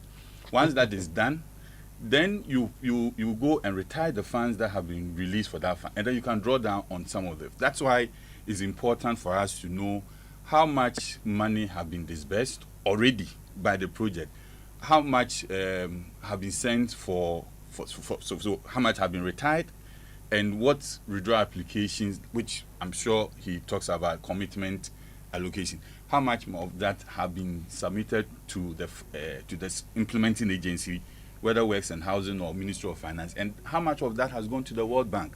It's important that they give some of this information to us. Are you getting it? That's the thing. What I know, which I'll say, is that the World Bank is not happy about the project and how we have implemented this project. So is it about the fact that we are not meeting timelines? It is about we are not meeting timelines and our processes are becoming painfully slow, and that's the main problem. And you've also done project management before. The main problem is that technical planning has been done, financial releases have to go so that people get work done, and it doesn't happen when it is needed. So somebody is sitting somewhere who should approve for withdrawals, and who does the approvals, and that person is not doing it. It's as simple as that. So look, folks, let's get interactive this morning, and very soon our friends from the Ghana Revenue Authority are going to be joining us. And the Ghana Revenue Authority, they have good news for businesses, okay, and they have good news for all those who have been affected by the floods. Stay with us here on the Super Morning Show. But look, step into a world of hassle-free banking with the all-new CBG mobile app. The new CBG mobile app has been designed to make you enjoy the convenience of banking anywhere and at any time. Download the new CBG mobile app on the Google Play Store or App Store and experience the ease of managing your finances on a secure, smart, and user-friendly digital platform. Receive real-time alerts to stay informed about your account activity. Join the digital revolution and elevate your banking experience with the new CBG mobile app. For inquiries, call them on 0302-216-000. Email them, talk to us at cbg.com.gh, or visit any of their social media handles on Facebook, Instagram, and X. Terms and conditions apply. CBG, we stand with you. And if you need fuel, make the Smart Stopper Star Oil, Ghana's largest oil marketing company. They have over 240 stations nationwide, and they give you high quality fuel, great service, and real value for money. Yesterday, after driving through the flood, I went to the Star Oil at Baalishi, and they changed my oil for me with their high-end engine oil. And then I filled my tank. Charlie Star Oil, Muyo. So you get the Star card and enjoy safe cashless fueling and easy expense tracking. Kojo, what do you want to say? I was going to say I like the roasted plantain that they sell there. And the pigeons that come to feed there. So look, make a Star Oil. Wherever you go, choose Star Oil for your quality and affordable fuels. Look, if you miss the World Cup, you don't have to worry. Because you don't have to miss the Commonwealth Games and you have to be there live. Feely. So from the 21st of July to the 4th of August 2026, Josh Travels is organizing an exclusive travel package to Glasgow, UK for the Commonwealth Games, and you can be there. The package includes return flights, accommodation, visa assistance, city tours, and dedicated travel support. Travel with fellow professionals, executives, and business leaders, experience world-class sporting action, build valuable networks, and explore some of the UK's most iconic attractions, all in one unforgettable trip. Josh Travels is accredited by the Ghana Olympic Committee for the Commonwealth Games 2026 travel. Call or WhatsApp Josh Travel now on 0596 609 050, 0596 609 050, and then 0594 049929 to receive the full itinerary, package details, and a flexible payment plan. Only 50 seats are available. Once they're done, they're gone. Josh Travels, let's connect your world. And there are a lot of fake links and emails around when it comes to banking. Please don't fall victim to any of those. Some fake links may appear like it's coming from your bank, but they contain slight differences such as extra letters, missing letters, numbers replacing words. Others may use long, confusing web addresses or shortened links to hide the real website. Never click on these suspicious links. Instead, quickly visit your bank's official website for information or contact the bank directly using its official phone number. Shine your eye, spot the fraud, stop the fraud. This is a message from the Ghana Association of Banks. And going green is not just about saving the planet. It can save you real money. Install solar panels and cut down your power cost. Get an electric vehicle and reduce what you spend getting around. Switch to energy efficient equipment and lower the cost of running your home or business. And the best part, Absa Bank can help you finance all of it. The Absa Green Finance Loan gives you what you need to make it happen. Walk into any Absa branch, ask about the Absa Green Finance Loan today, and say yes to a greener tomorrow. This loan is available for certified green projects only. Terms and conditions apply. Your story matters. Absa. And life can be very loud, and the last thing you need is a phone call about a massive hospital bill. What if you could turn down the volume on life's biggest stresses just with one decision?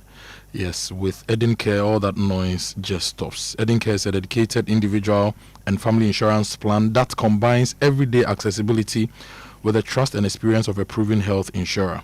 Think of it as your personal caregiver. They step in to handle the medical bills so you can breathe easy when the world gets loud. So don't wait for the noise to drown you out. Choose a policy that lets you enjoy real care.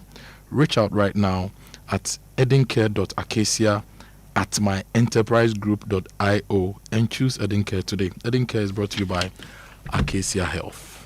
Still live here on the Super Morning Show on Joy 99.7 FM. Akoto Boateng. Yes, and this Eden Care insurance is reminding me that we've even not touched on the flood risk insurance that the government was supposed to take, so that people who have lost things get some proper support through NADMO. We'll touch on that after we have a discussion with our friends from, the Ghana Revenue Authority. Okay, and we'll talk more about even the garage, because look, many people have had concerns, and one of the ways that governments actually help to control inflation is to check release of funds. Okay, and so sometimes they, and so when I say it's been used for that, they will use that. They actually would curtail the release of funds because of the fear that if they release these funds, they get into the economy, then the Bank of Ghana would have to find ways of getting it back, to ensure there isn't excess liquidity in the system. a lot of things. But anyway, look, Churchill, there's also another bad weather warning coming from the meteorological services, and we'll share that when we come back.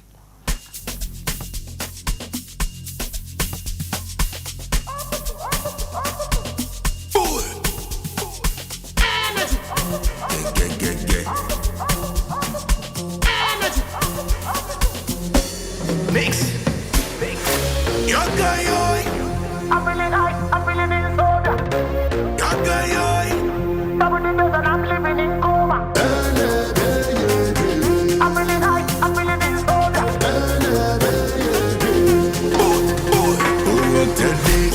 Today, I've got to say, I'm feeling great. Perfect time to play. Oh, what a day. I've got to say, I'm feeling great. Perfect time to play. Sunshine in my soul, making it blow. Feeling alive, full of life.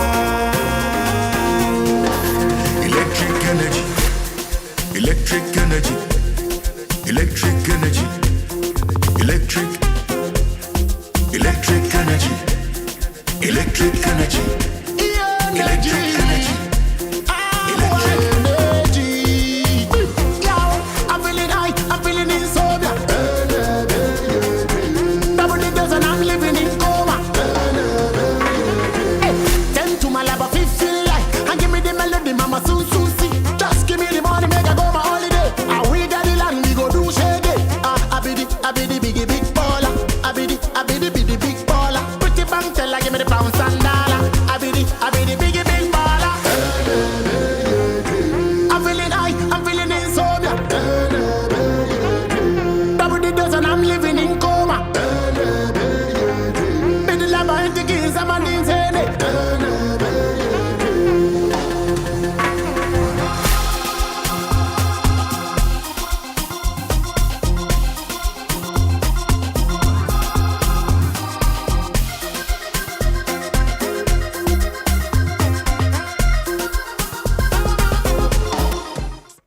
And you're still live here on the Super Morning Show on Joy 99.7 FM. And this morning we've been joined by Chief Revenue Officer of the Ghana Revenue Authority, Victor Yao Akogo. We're going to be having a conversation about your taxes. But before we even do that, GRA, I think you have a package for those who've been affected by the rains. Mr. Akogo, if you could just turn on your microphone. Yes. Good morning to you. Good morning. And thank you very much for joining us. Thank you. I believe you're doing very well, and you were not affected by the rains yesterday. Oh, not affected. Okay, good. But I'm told you have a package. You have some good news for businesses and for Ghanaians. Tell me about it, GRA. Thank you very much. I seize this opportunity to bring you greetings from the Commissioner General, Mr. Anthony Kwesi-Sarpong. Commissioner General wants to sympathize with all cherished taxpayers who were hit by the rains yesterday and want to bring assurance to them that all those who are registered with us and also those who file returns with us, they should be able to inform us about the loss that they have incurred so that we will consider them, we investigate them and consider them as an allowable deduction against their income that they earn for the year. So this is a package that we have for them. It is in the law that says that any expense that is wholly, exclusively, and necessarily incurred in generating an income should be considered as an allowable deduction. So this is an expense they have incurred, and GRA is prepared to consider them for the deduction against their income. Thank you. Okay, so help me understand something. You know, I know as a taxman you use a lot of terms that sometimes is difficult for the non-tax people to understand. In short, you're saying that what is GRA giving? So if they are taxpayers and they file taxes, what do they get? Okay, so what they get is that the cost they incurred in acquiring their goods, it's an expense and that expense ought to be deducted against their income that they earn. Okay. So we are saying that that expense is an allowable deduction. So they should notify the GRA so that the GRA will come investigate, confirm it, and grant such expense as an allowable deduction to them against their income, so that more money will be in their pocket or to do their business, to do the business continuity program that GRA always have on board. Okay, so the cost here, what constitutes the cost that you're talking about? Okay, so the cost of goods, the cost of clearing the garbages in your offices, and So the cost of goods destroyed or cost lost? of goods destroyed. Good, or lost? Or lost. This is an allowable deduction. Okay. And we are saying that they should let us know, we investigate and grant it to them as an allowable deduction as the law enshrines. Okay, that's good. Which means that ordinarily what they would have paid, now because of what has happened, Yes. you are allowing these losses Yes. as allowable deduction. Yes. Then you move on. Okay, that's good. Thank you very much for actually, coming up with that particular system for our traders, because many of them have suffered losses as a result. But you also start by talking about, those who are taxpayers and who file their taxes or returns with a GRA. And that for me will lead me to a very important conversation that we must have. So first of all, when it comes to registration with a GRA, because we know not everybody is registered with a GRA, who should register or who must register with a GRA? Mr. Kojo. Thank you very much. Anyone or any individual who is in business, any corporate entity who is in business, any trust or any self-employed person who is in business. If you are in business, you are either selling goods or provided services. The law says that the Commissioner General must keep data or register of all businessmen and women in the country. So we need to have your name in our database. So providing your name in our GRA database shows that you have registered with Ghana Revenue Authority. So in effect, anybody who earns income? Anyone who earns income, a director of a company, an employee of a company, a self-employed person who earns income must register with the Ghana Revenue Authority. Okay. So now that you say anybody who earns income must register with the Ghana Revenue Authority, help us understand what the first step is in the tax registration process. Thank you very much. As an individual, the first step for you to register is to have a Ghana card. If you have a Ghana card, you are a potential taxpayer. And also, as a corporate entity, you need to have a tax identification number. As a corporate entity with a tax identification number, you go to the nearest GRA office and submit your Registrar General's documentation to GRA and confirm your registration with the Ghana Revenue Authority. So you need your Ghana card or your tax identification number and business registration requirement to register with the Ghana Revenue Authority. You've introduced two things. As for the Ghana card, we all have one. So if I'm a sole proprietor, I could go, an individual, I go with my Ghana card. But you say tax identification number. How can one get a tax identification number? Thank you. The tax identification number is issued by Ghana Revenue Authority. You need to apply for the tax identification number. So you can go online, our website, www.gra.gov, to download the tax identification number form. You complete it and submit it, and you have access to our tax identification number. And is the tax identification number mandatory? Yes, it is mandatory because that is what you are using to do all your tax transactions in the Ghana Revenue Authority. When I say tax transaction, it means that payment of taxes and filing of returns is your Ghana card or your tax identification number is what you use in making the tax transaction. You file your return and also make payment. Ghana tax identification tax identification number is very, very, very important, and it is mandatory for all to use in transacting business. Now, you keep talking about you file your tax, you file your returns. I beg you, Mr. Kojo, what does it mean to file your return? Thank you. Filing your return basically is making a declaration to the Ghana Revenue Authority that the income that you have earned for the year is XY amount of money, or the income you have earned for the month is XY amount. The expenses that you have incurred is XY amount, and the tax that you are supposed to pay. Returns are either a monthly return or an annual return. When it comes to a monthly return, we have the pay as you earn. It's a monthly return, and the due date is on or before 15th of every month. Then we have the VAT return. The VAT return is on or before the last working day of the month. And today, being 30th, is the last working day of the month.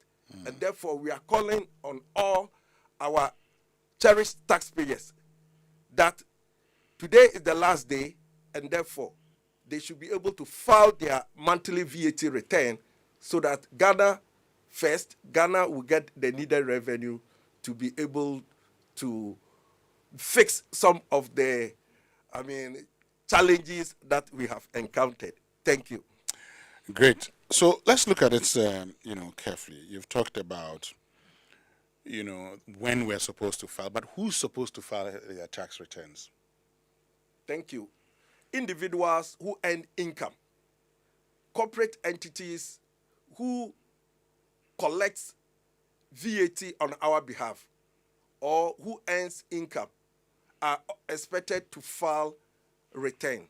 Make a declaration that in the month of May, these are the total VAT I collected from customers.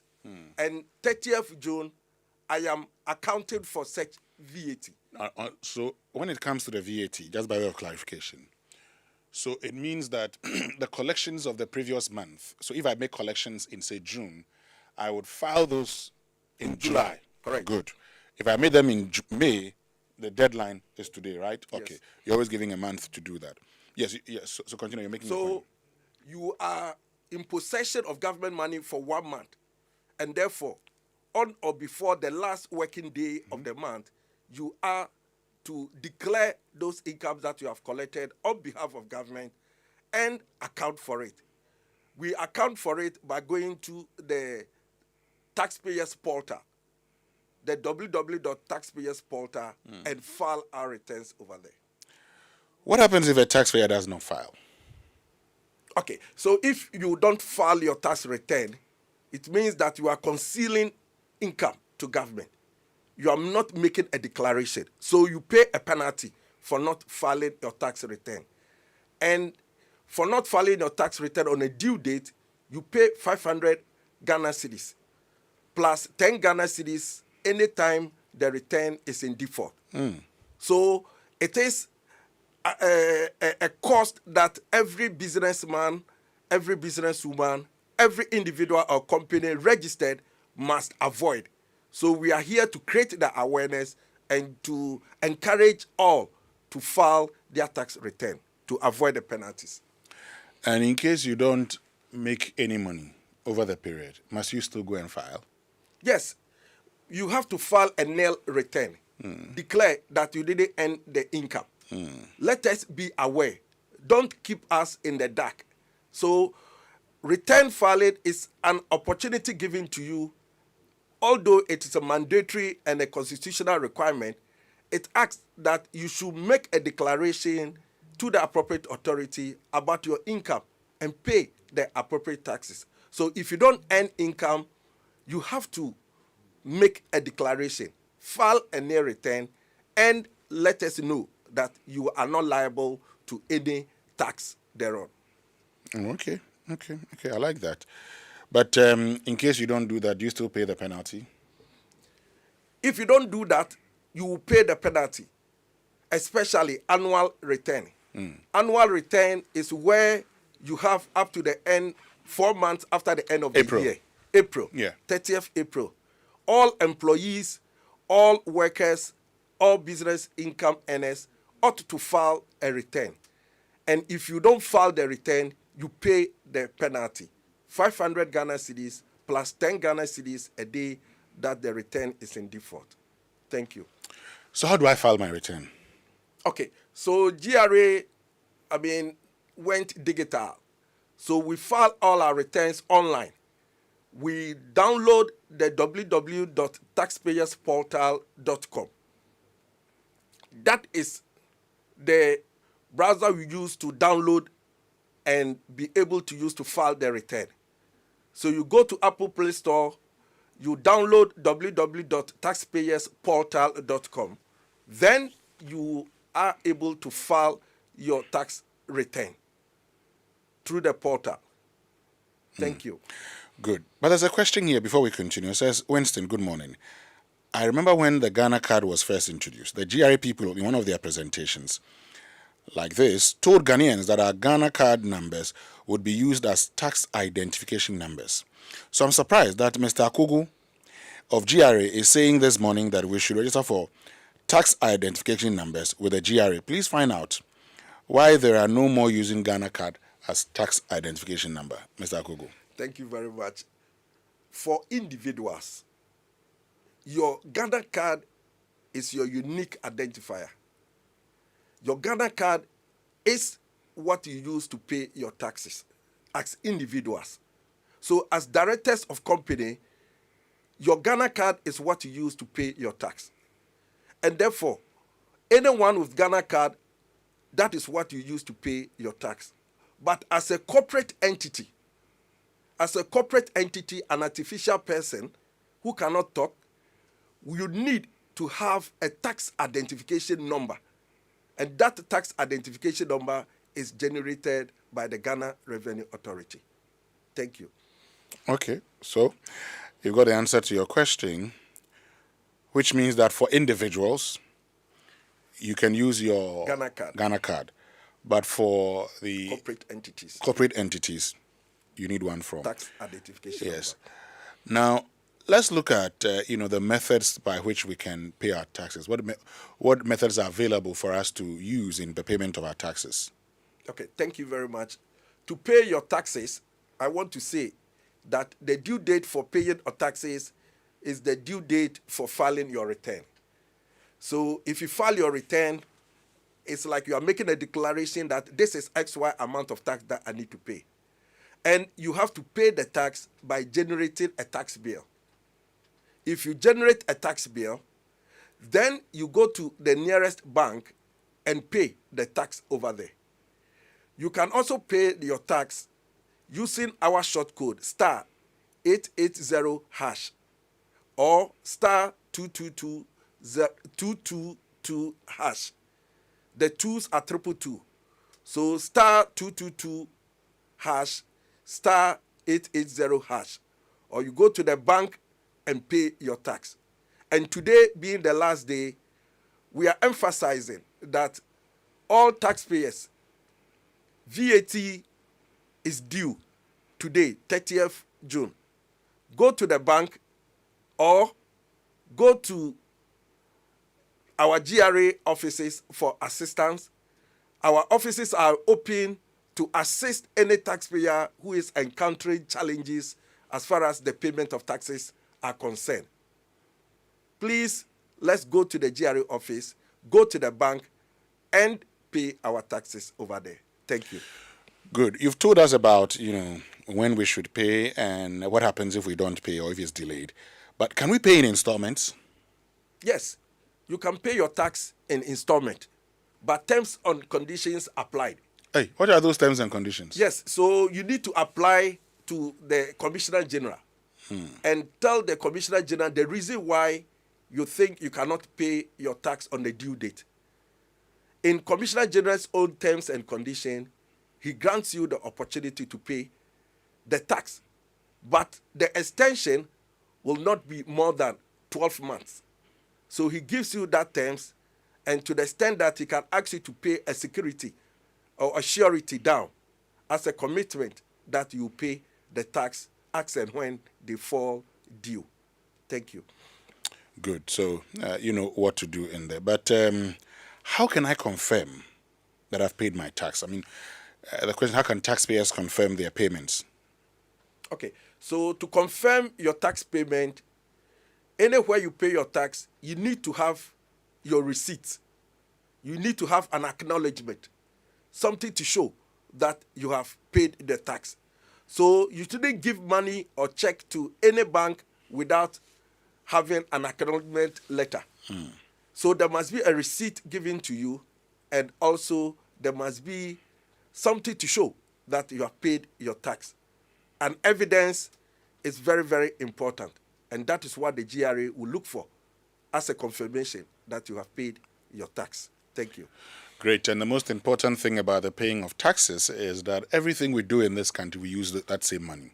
Yes. If you don't pay the taxes, we cannot do anything for this country. That is true. So it's important we pay. But what advice would you give, taxpayers on the registration, filing, and payment of taxes?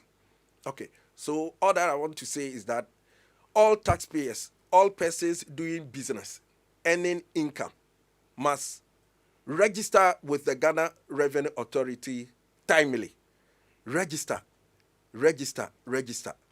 Please, if you are doing business and your name is not in the database of the Ghana Revenue Authority, if there is any concession, any relief, any refund that we need to give to you, you may not benefit from it. So there is the need to register with the Ghana Revenue Authority. And also, there is the need for you to file your return timely to avoid unnecessary penalties and interest that may be imposed on you. And finally, there is the need to file your returns or make tax payment accurately. Pay your correct amount of tax that is due. Don't underpay your tax, because GRA will come to investigate. And if there is an investigation and it comes out that you underpaid your tax, you may be surcharged. So register with GRA, file on time, and pay accurately. Thank you. Great. So register with GRA, pay on time, and file accurately. Anything you want to say finally, Victor Yawakogo, Chief Revenue Officer, Domestic Tax Revenue Division of the Ghana Revenue Authority? Thank you very much. GRA, our slogan this year has always been know your taxes, pay your taxes, and let's build Ghana together. I urge every one of you to be able to, pay your taxes, file your return, and also be able to partner with government as far as development is concerned. Tax payment is a constitutional obligation. In as much as you pay tax in your churches, give to Caesar what is due for Caesar, and to God what is due for God. GRA, we say Ghana first. Thank you very much. Thank you very much, Victor Yawakogo, who is Chief Revenue Officer, Domestic Tax Revenue Division of the Ghana Revenue Authority. So you know what to do. Pay your taxes, but also register and file those taxes accurately. Still to come this morning here on the Super Morning Show. So what happened in 2024 with flood insurance, and what's the state of that insurance? Have we ever used it before? That money that we said we're going to use to support those who are affected by floods, where is it?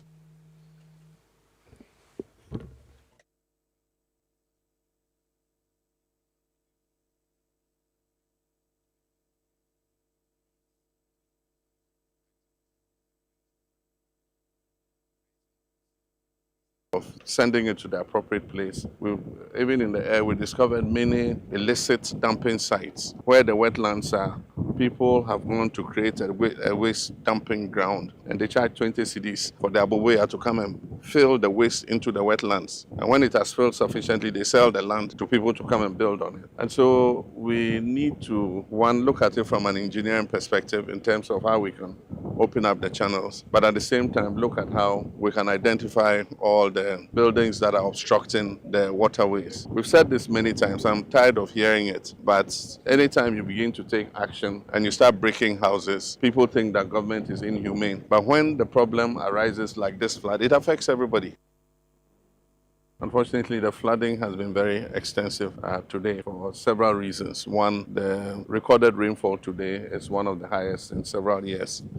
The Meteo looking at approximately 140 millimeters that was dumped on Accra. Last year, the maximum rainfall was 56 on a single day. Then there's also the engineering and the man-made causes. That is, like I said before, Accra is built between two natural bodies, the Kwapim Mountain Range and the Atlantic Ocean. And before Accra was built, the streams used to flow through this plain to reach the sea. Now, the British brought the capital to Accra. And in those years, it was not a problem because Accra was a very small city. But as the population continues to increase and people continue to build, it restricts the path of the streams on their way to the Atlantic. So that's an engineering problem. We need to see how to open the channel so that the water can pass. Tell me where we gonna run to after making our motherland a better place to live. Tell me where we gonna run to when them say we have to pay for the oxygen we breathe. Answer me now, Mr. Big Man. You know this everybody want to go and go off for it. A simple life. It's all we want to live. Give me food, give me clothes, give me love and give me shelter, shelter. Simple life. It's all we want to live. Give me food, give me clothes, give me love and give me shelter, shelter. Yeah, wanna be hear me please. This I want you sing me, I sing from the deep. Down in a me heart and me I feel like the weep. Only but thing I go on where the people can't keep, can't sleep. But the burn it and become your self-esteem. You are the one to make life easy, same you and make it harder. After everybody mash up and there is nowhere to scatter. Tell me where we gonna run go after making our motherland a better place to live. Tell me where we gonna run go when them say we have to pay for the oxygen we breathe. Answer me now, Mr. Big Man. You know this everybody want to go and go off for it. A simple life. It's all we want to live. Give me food, give me clothes, give me love and give me shelter, shelter. Simple life. It's all we want to live. Give me food, give me clothes, give me love and give me shelter, shelter. Well then, enough of them sell out, sell out. Bun them sell out. For selfishness, we see them sell out. Greedy life, speedy life, them sell a lie. The truth they will always try to hide. Yeah, call a spread and don't call it a dagger. Living big at the expense of a brother. You don't have no pride, you think you rich, you is a robber. God damn it, forsake the poor boy. Call a spread and don't call it a dagger. Living big at the expense of a brother. You don't have no pride, you think you rich, you is a robber. God damn it, forsake the poor. Tell me where we gonna run go after making our motherland a better place to live. Tell me where we gonna run go when them say we have to pay for the oxygen we breathe. Answer me now, Mr. Big Man. You know this everybody want to go and go off for it. A simple life. It's all we want to live. Give me food, give me clothes, give me love and give me shelter, shelter. Simple life. It's all we want to live. Give me food, give me clothes, give me love and give me shelter, shelter.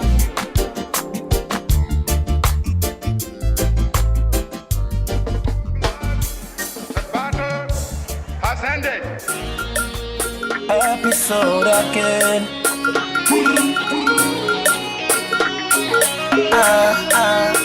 Very good bad boy. Ghana, your beloved country is free forever. Plenty questions, no answer. How come we dey sell the contract? Biggie lifestyle, small paper. It make you celebrity, the shop for counter. We get eyes but can't see. Bribery and corruption. Our leaders he take it but don't give. So make a ask, Kuma, where you there? No be you talk say my beloved country is free forever. But still we the suffer. In Kuma, where you there? You know be you talk say my beloved country is free forever. But your people still the suffer. Yeah, yeah, yeah. While I day, where the money go While I day, where the money go Monday morning, Monday suffer, just to eat some bread and butter. Things they spoil, we know they bother. You they use $4 million just for soccer. Cause big man go taking cards. This kind of things I know they bad. Them say that you're free, tell it be like the Westman for colonials. We again before we wise up. Welcome to Ghana. When you see Koti, by force say you for Roger. The church it and the business center. Sell a sticker to protect me by the preacher get the bouncer. So ask, where them day? Our missing children, where them day? The Accra they can see where them day. Me I'm not afraid to say, Kuma, where you day? No be you talk say my beloved country is free forever. But still we the suffer. In Kuma, where you day? You know be you talk say my beloved country is free forever. But your people still the suffer. Yeah, yeah, yeah. While I day, where the money go day. Well, that's a very important question. Where the money go day. So, in 2024, Kojo Akoto Boateng, what did we say we were doing with a flood insurance? Okay, so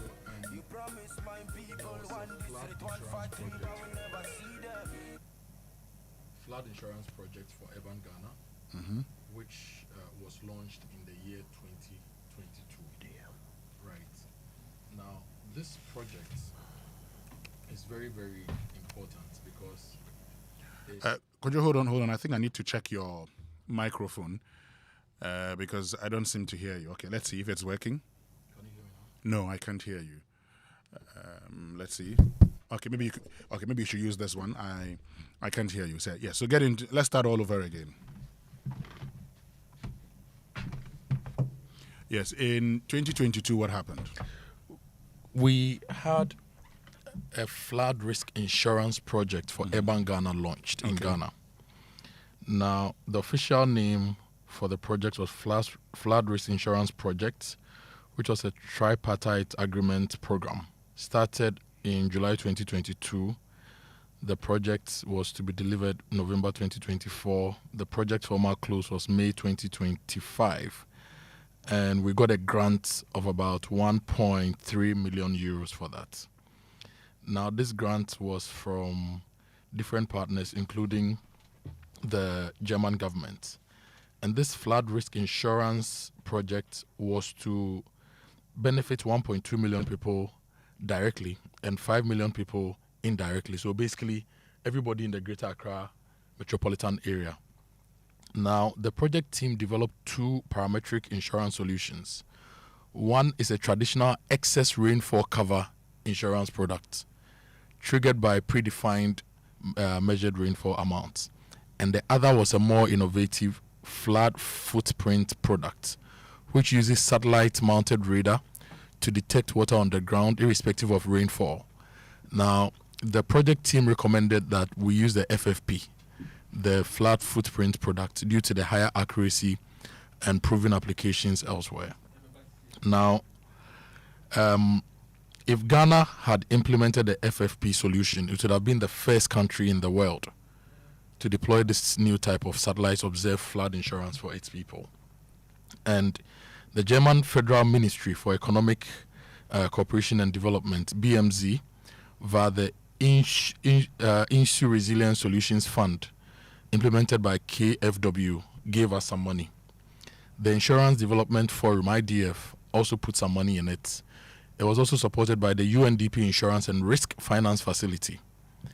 The Ghana government partners in this project are the Ministry of Finance, which is a policy holder, NADMO, which is also a policy holder and disbursement agency, the National Insurance Commission, the Ghana Meteo Agency, and the Ghana Hydrological Authority.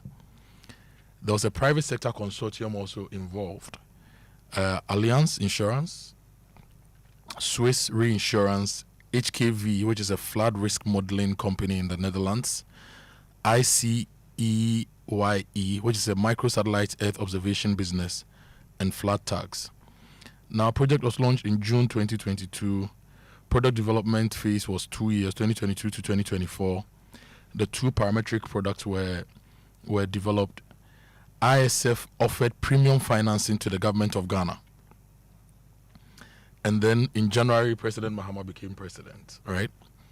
And then in May 2025, remember there was flooding and 5 people died. And then the Ministry of Finance approved the projects and the procurement process began.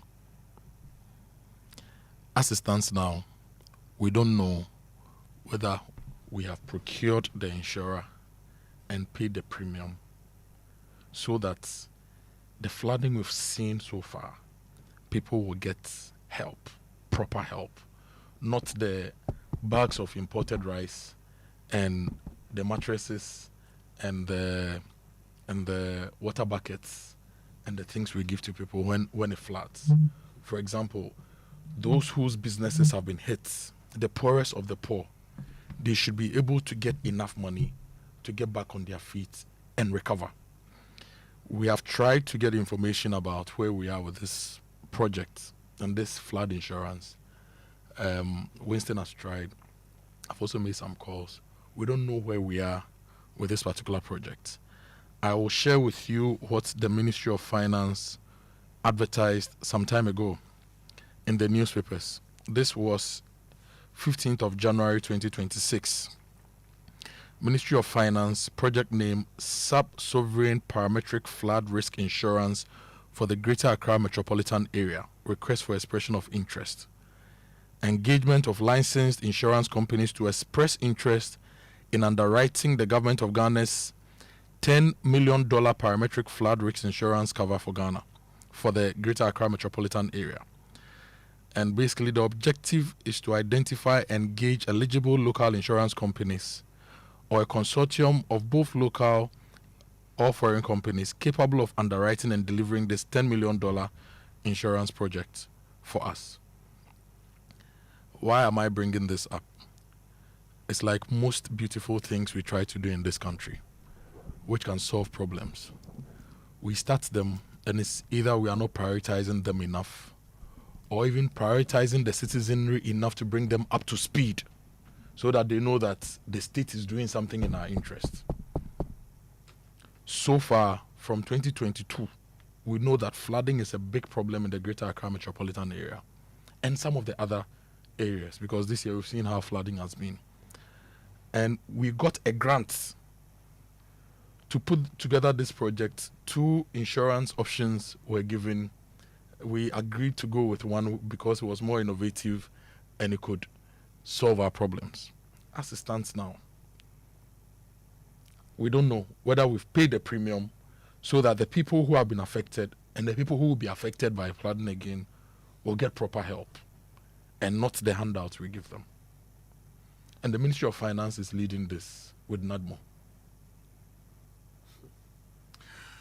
Interesting. And, you know, while we're having the conversation this morning, a former minister sent me a message and said, sustainability of policies and projects is our problem. The Conti project for Odona, for example, and you mentioned this and so on, depletion of stabilization and contingency funds, countering hooliganism, illegal construction and block drains, proper utilization of the District Assembly's Common Fund for substantive projects in MMDAs.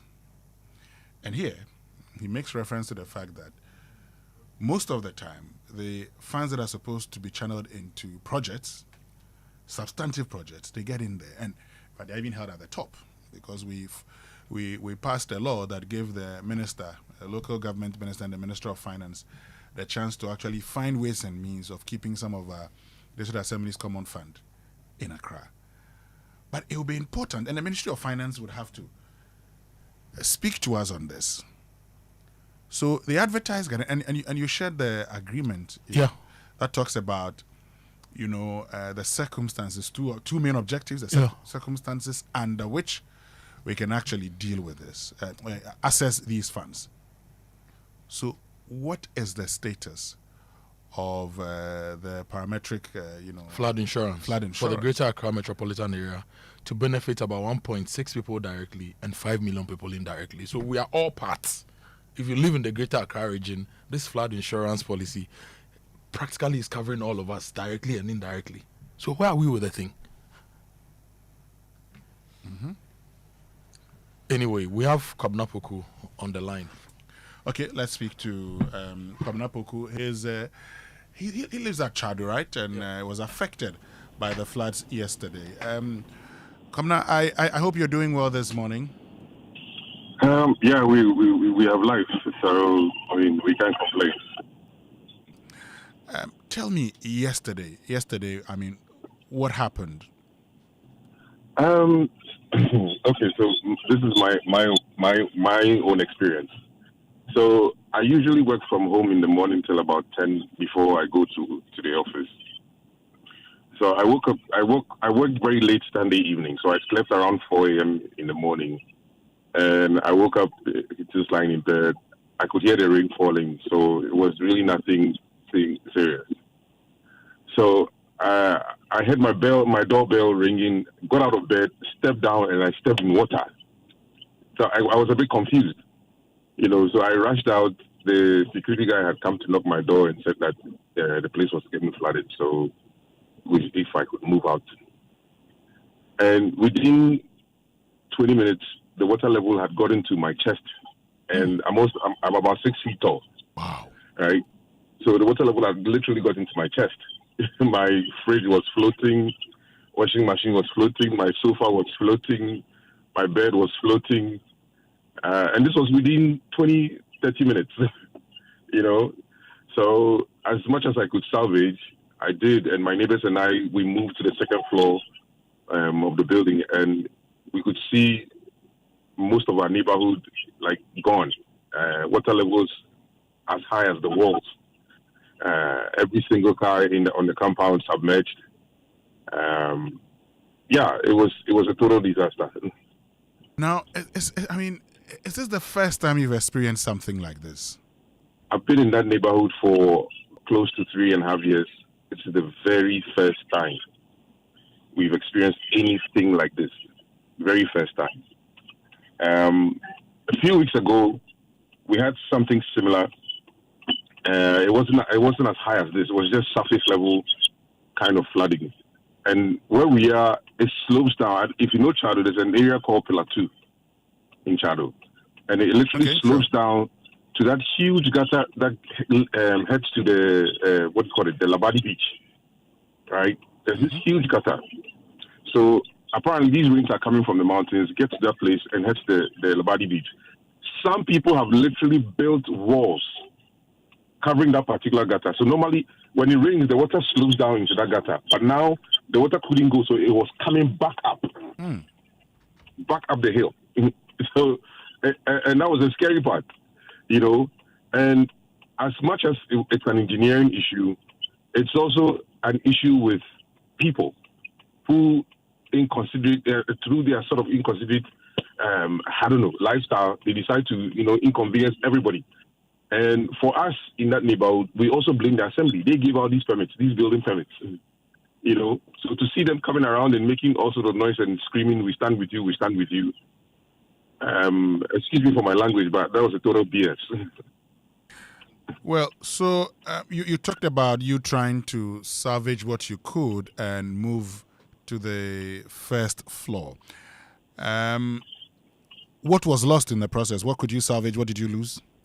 Well, the only thing I could pick up was my laptop, my passport, a few documents, Luckily, my bed is quite heavy, so it was floating. So I was able to move some of my clothes, almost all of my clothes, onto my bed, you know, and then also move the TV onto the bed. I mean, at this point, my fridge was floating, my washing machine was floating, my sofas were floating, TV stands were floating, like everything. Dining table was floating. So the bed was quite heavy.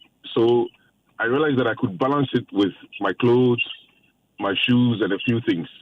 You know, so I was able to salvage some of those, you know, when the water started receding.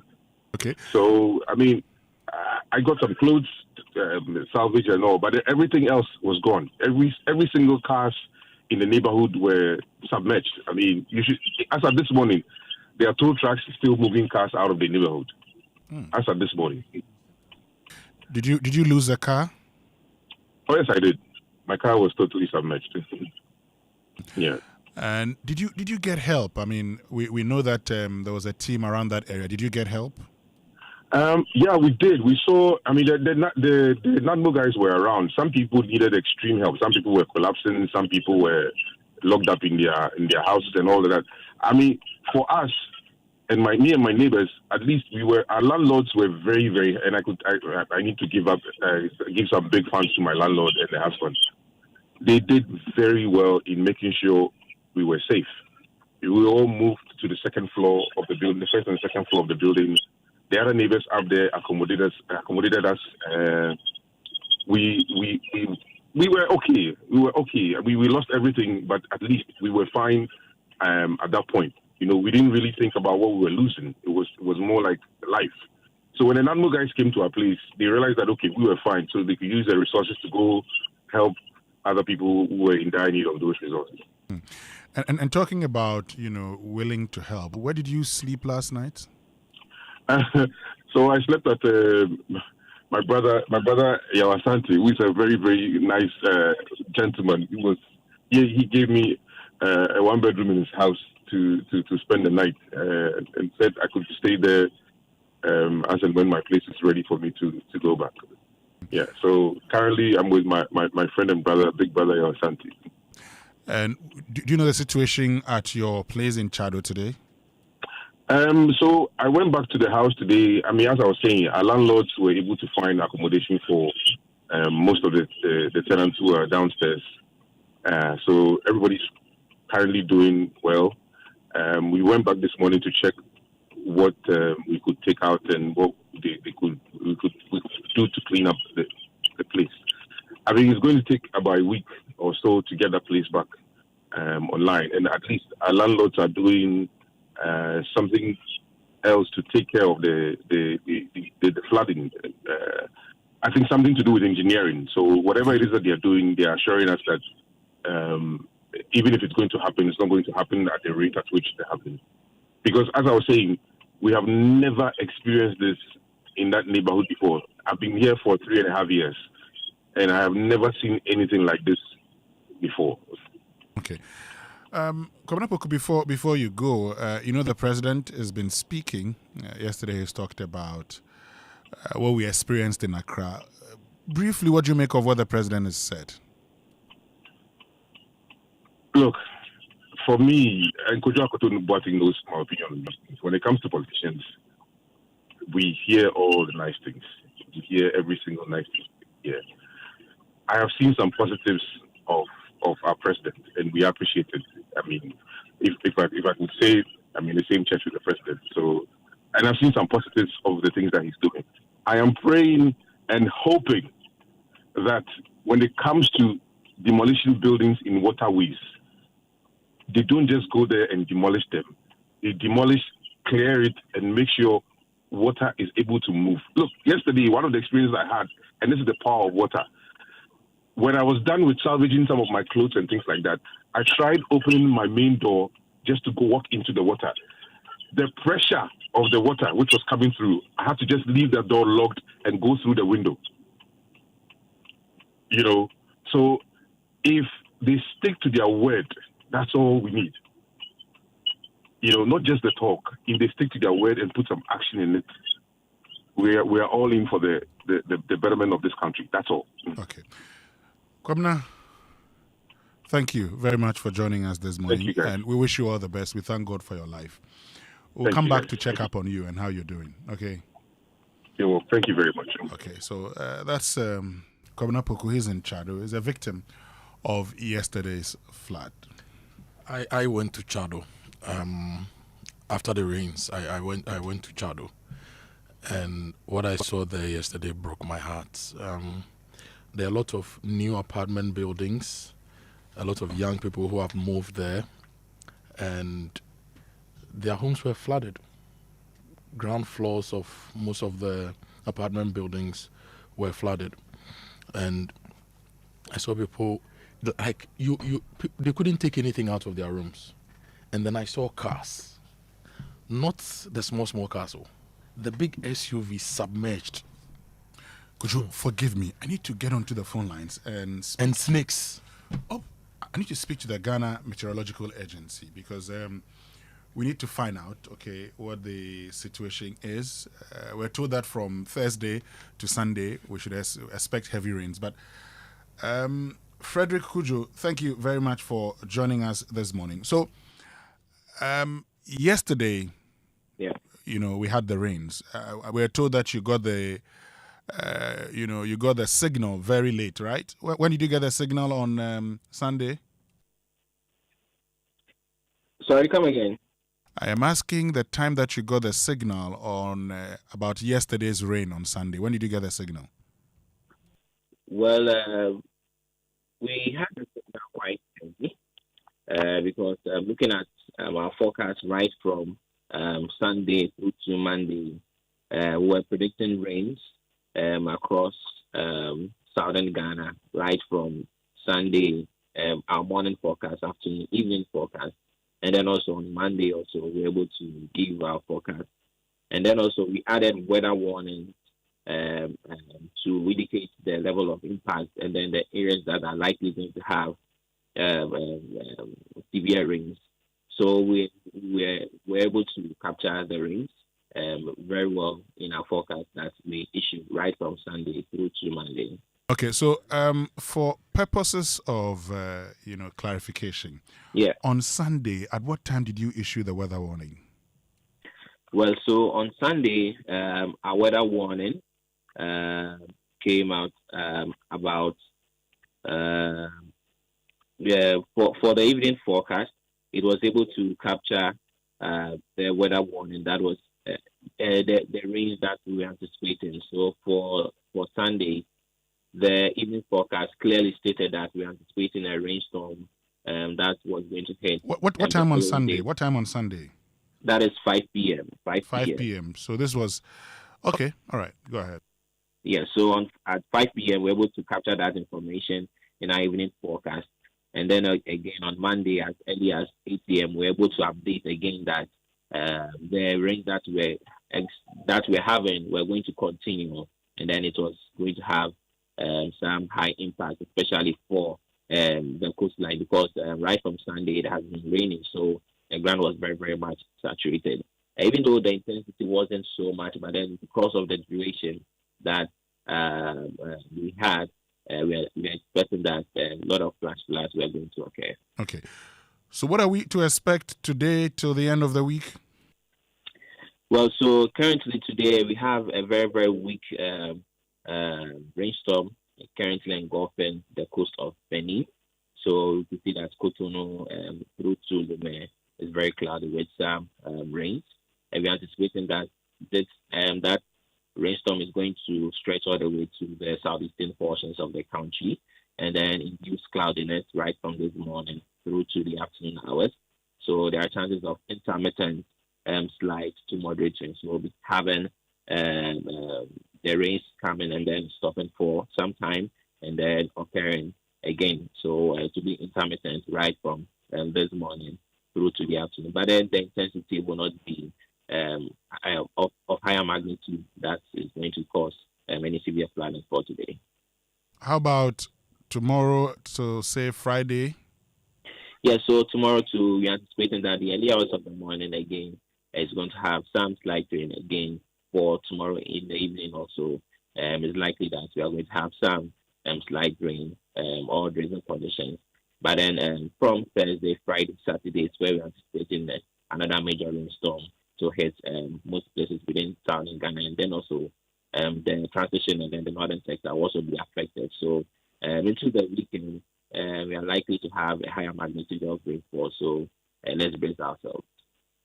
When you say you're expecting more rain, would it be more or less than what we experienced yesterday? Well, actually, we are still monitoring the storms that are on their way towards our country. As they get closer, we'll be able to tell very much whether they are going to produce rainfall amount of what we have for or what we had for the past 2 days. All right, Frederick Kojo, thank you very, very much for joining us this morning. We're grateful to you. And Frederick Kojo is a meteorologist giving us updates on, what to expect today, tomorrow, and Thursday. Thursday, more rain, but we'll be following up here on the Super Morning Show, so we'll let you know what's happening. But look, Kingdom Books and Stationery Limited, their yard sales is still ongoing, up to 70% discount. It's at the Kingdom Books office at Osu from 9 a.m. to 5 p.m. daily. For inquiries, call them on 0501 401 050 or 0244 311 955. Okay, and sometimes it's the big moments start with small things, a call to a loved one, a Momo transaction to support family, a bundle to grow your business, and what if they could lead to something bigger than you ever imagined? Well, with the MTN at 30 promo, every call, every text, every browse, and every Momo transaction, and every connection to home fiber and every activity on our MTN app earns you points towards amazing rewards, including 9 brand new Toyota Land Cruiser Prados, over 10 million Ghana cedis in cash prizes, and unforgettable experiences just for you. Because every move counts, dial *530# or use my MTN app to participate now, and let's stay connected everywhere you go. MTN at 30 promo, make every move count. Terms and conditions apply. And if you're planning for the future, make the right decisions today. Save and invest early with EDC to build wealth and retire comfortably. With EDC, you get professional fund management, flexible investment options, the potential for higher returns than ordinary savings, and financial security for retirement and future goals. So call them 0302 610 400. And look, the biggest football show on earth is here, and Electroland Ghana is making sure you don't miss a single moment. And here's the winning deal: buy any 50-inch or bigger Samsung, TCL, or NASCO Smart TV, and you'll get a free DSTV decoder plus 1 month free subscription. Yes, free decoder, free subscription, and the FIFA World Cup live in stunning picture quality right in your living room. And that's not all. Enjoy fantastic discounts and a free Zappa decoder to complete your home entertainment package. So whether you're backing the Black Stars, Brazil, Argentina, or England, or your favorite team, make sure you're match day ready. Hurry to Electroland showroom nationwide or your nearest authorized dealer today. Promotion is valid while stock lasts. Terms and conditions apply. Call 0503 159739 or visit Electroland Ghana for details. Electroland Ghana, bring the World Cup home. And a lot is happening, but you need to make time with the family and go to the National Theatre to see Love and Handcuffs. It's showing again this weekend, 3rd, 4th, and 5th of July at the National Theatre.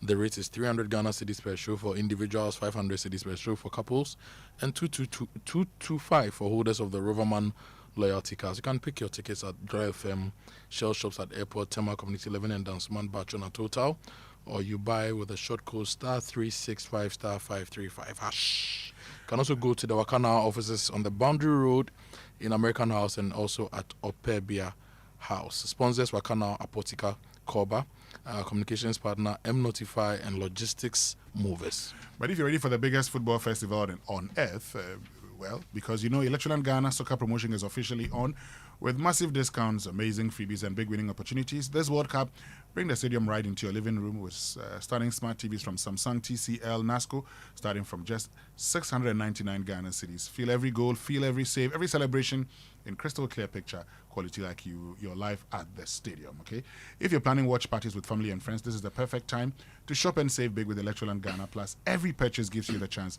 to enter the exciting Achedia Kessia raffle for even bigger rewards. Visit all Electroland Ghana Limited showrooms nationwide and authorized dealer shops across Ghana today. Call 0503 159 739 or 0502 989-894. Visit electrolandgh.com. Electroland Ghana, bring the stadium home. There's a big oil processing factory in Tema. When they were building their factory, we told them that they were building in waterways. We petitioned EPA. EPA acted, but they went ahead to build it. Yesterday, it flooded. Oh. I don't know whether to laugh at them or to cry at their misfortune. But anyway, let me tell you about Compu Ghana. They have the Gold Rush, and it's happening big time.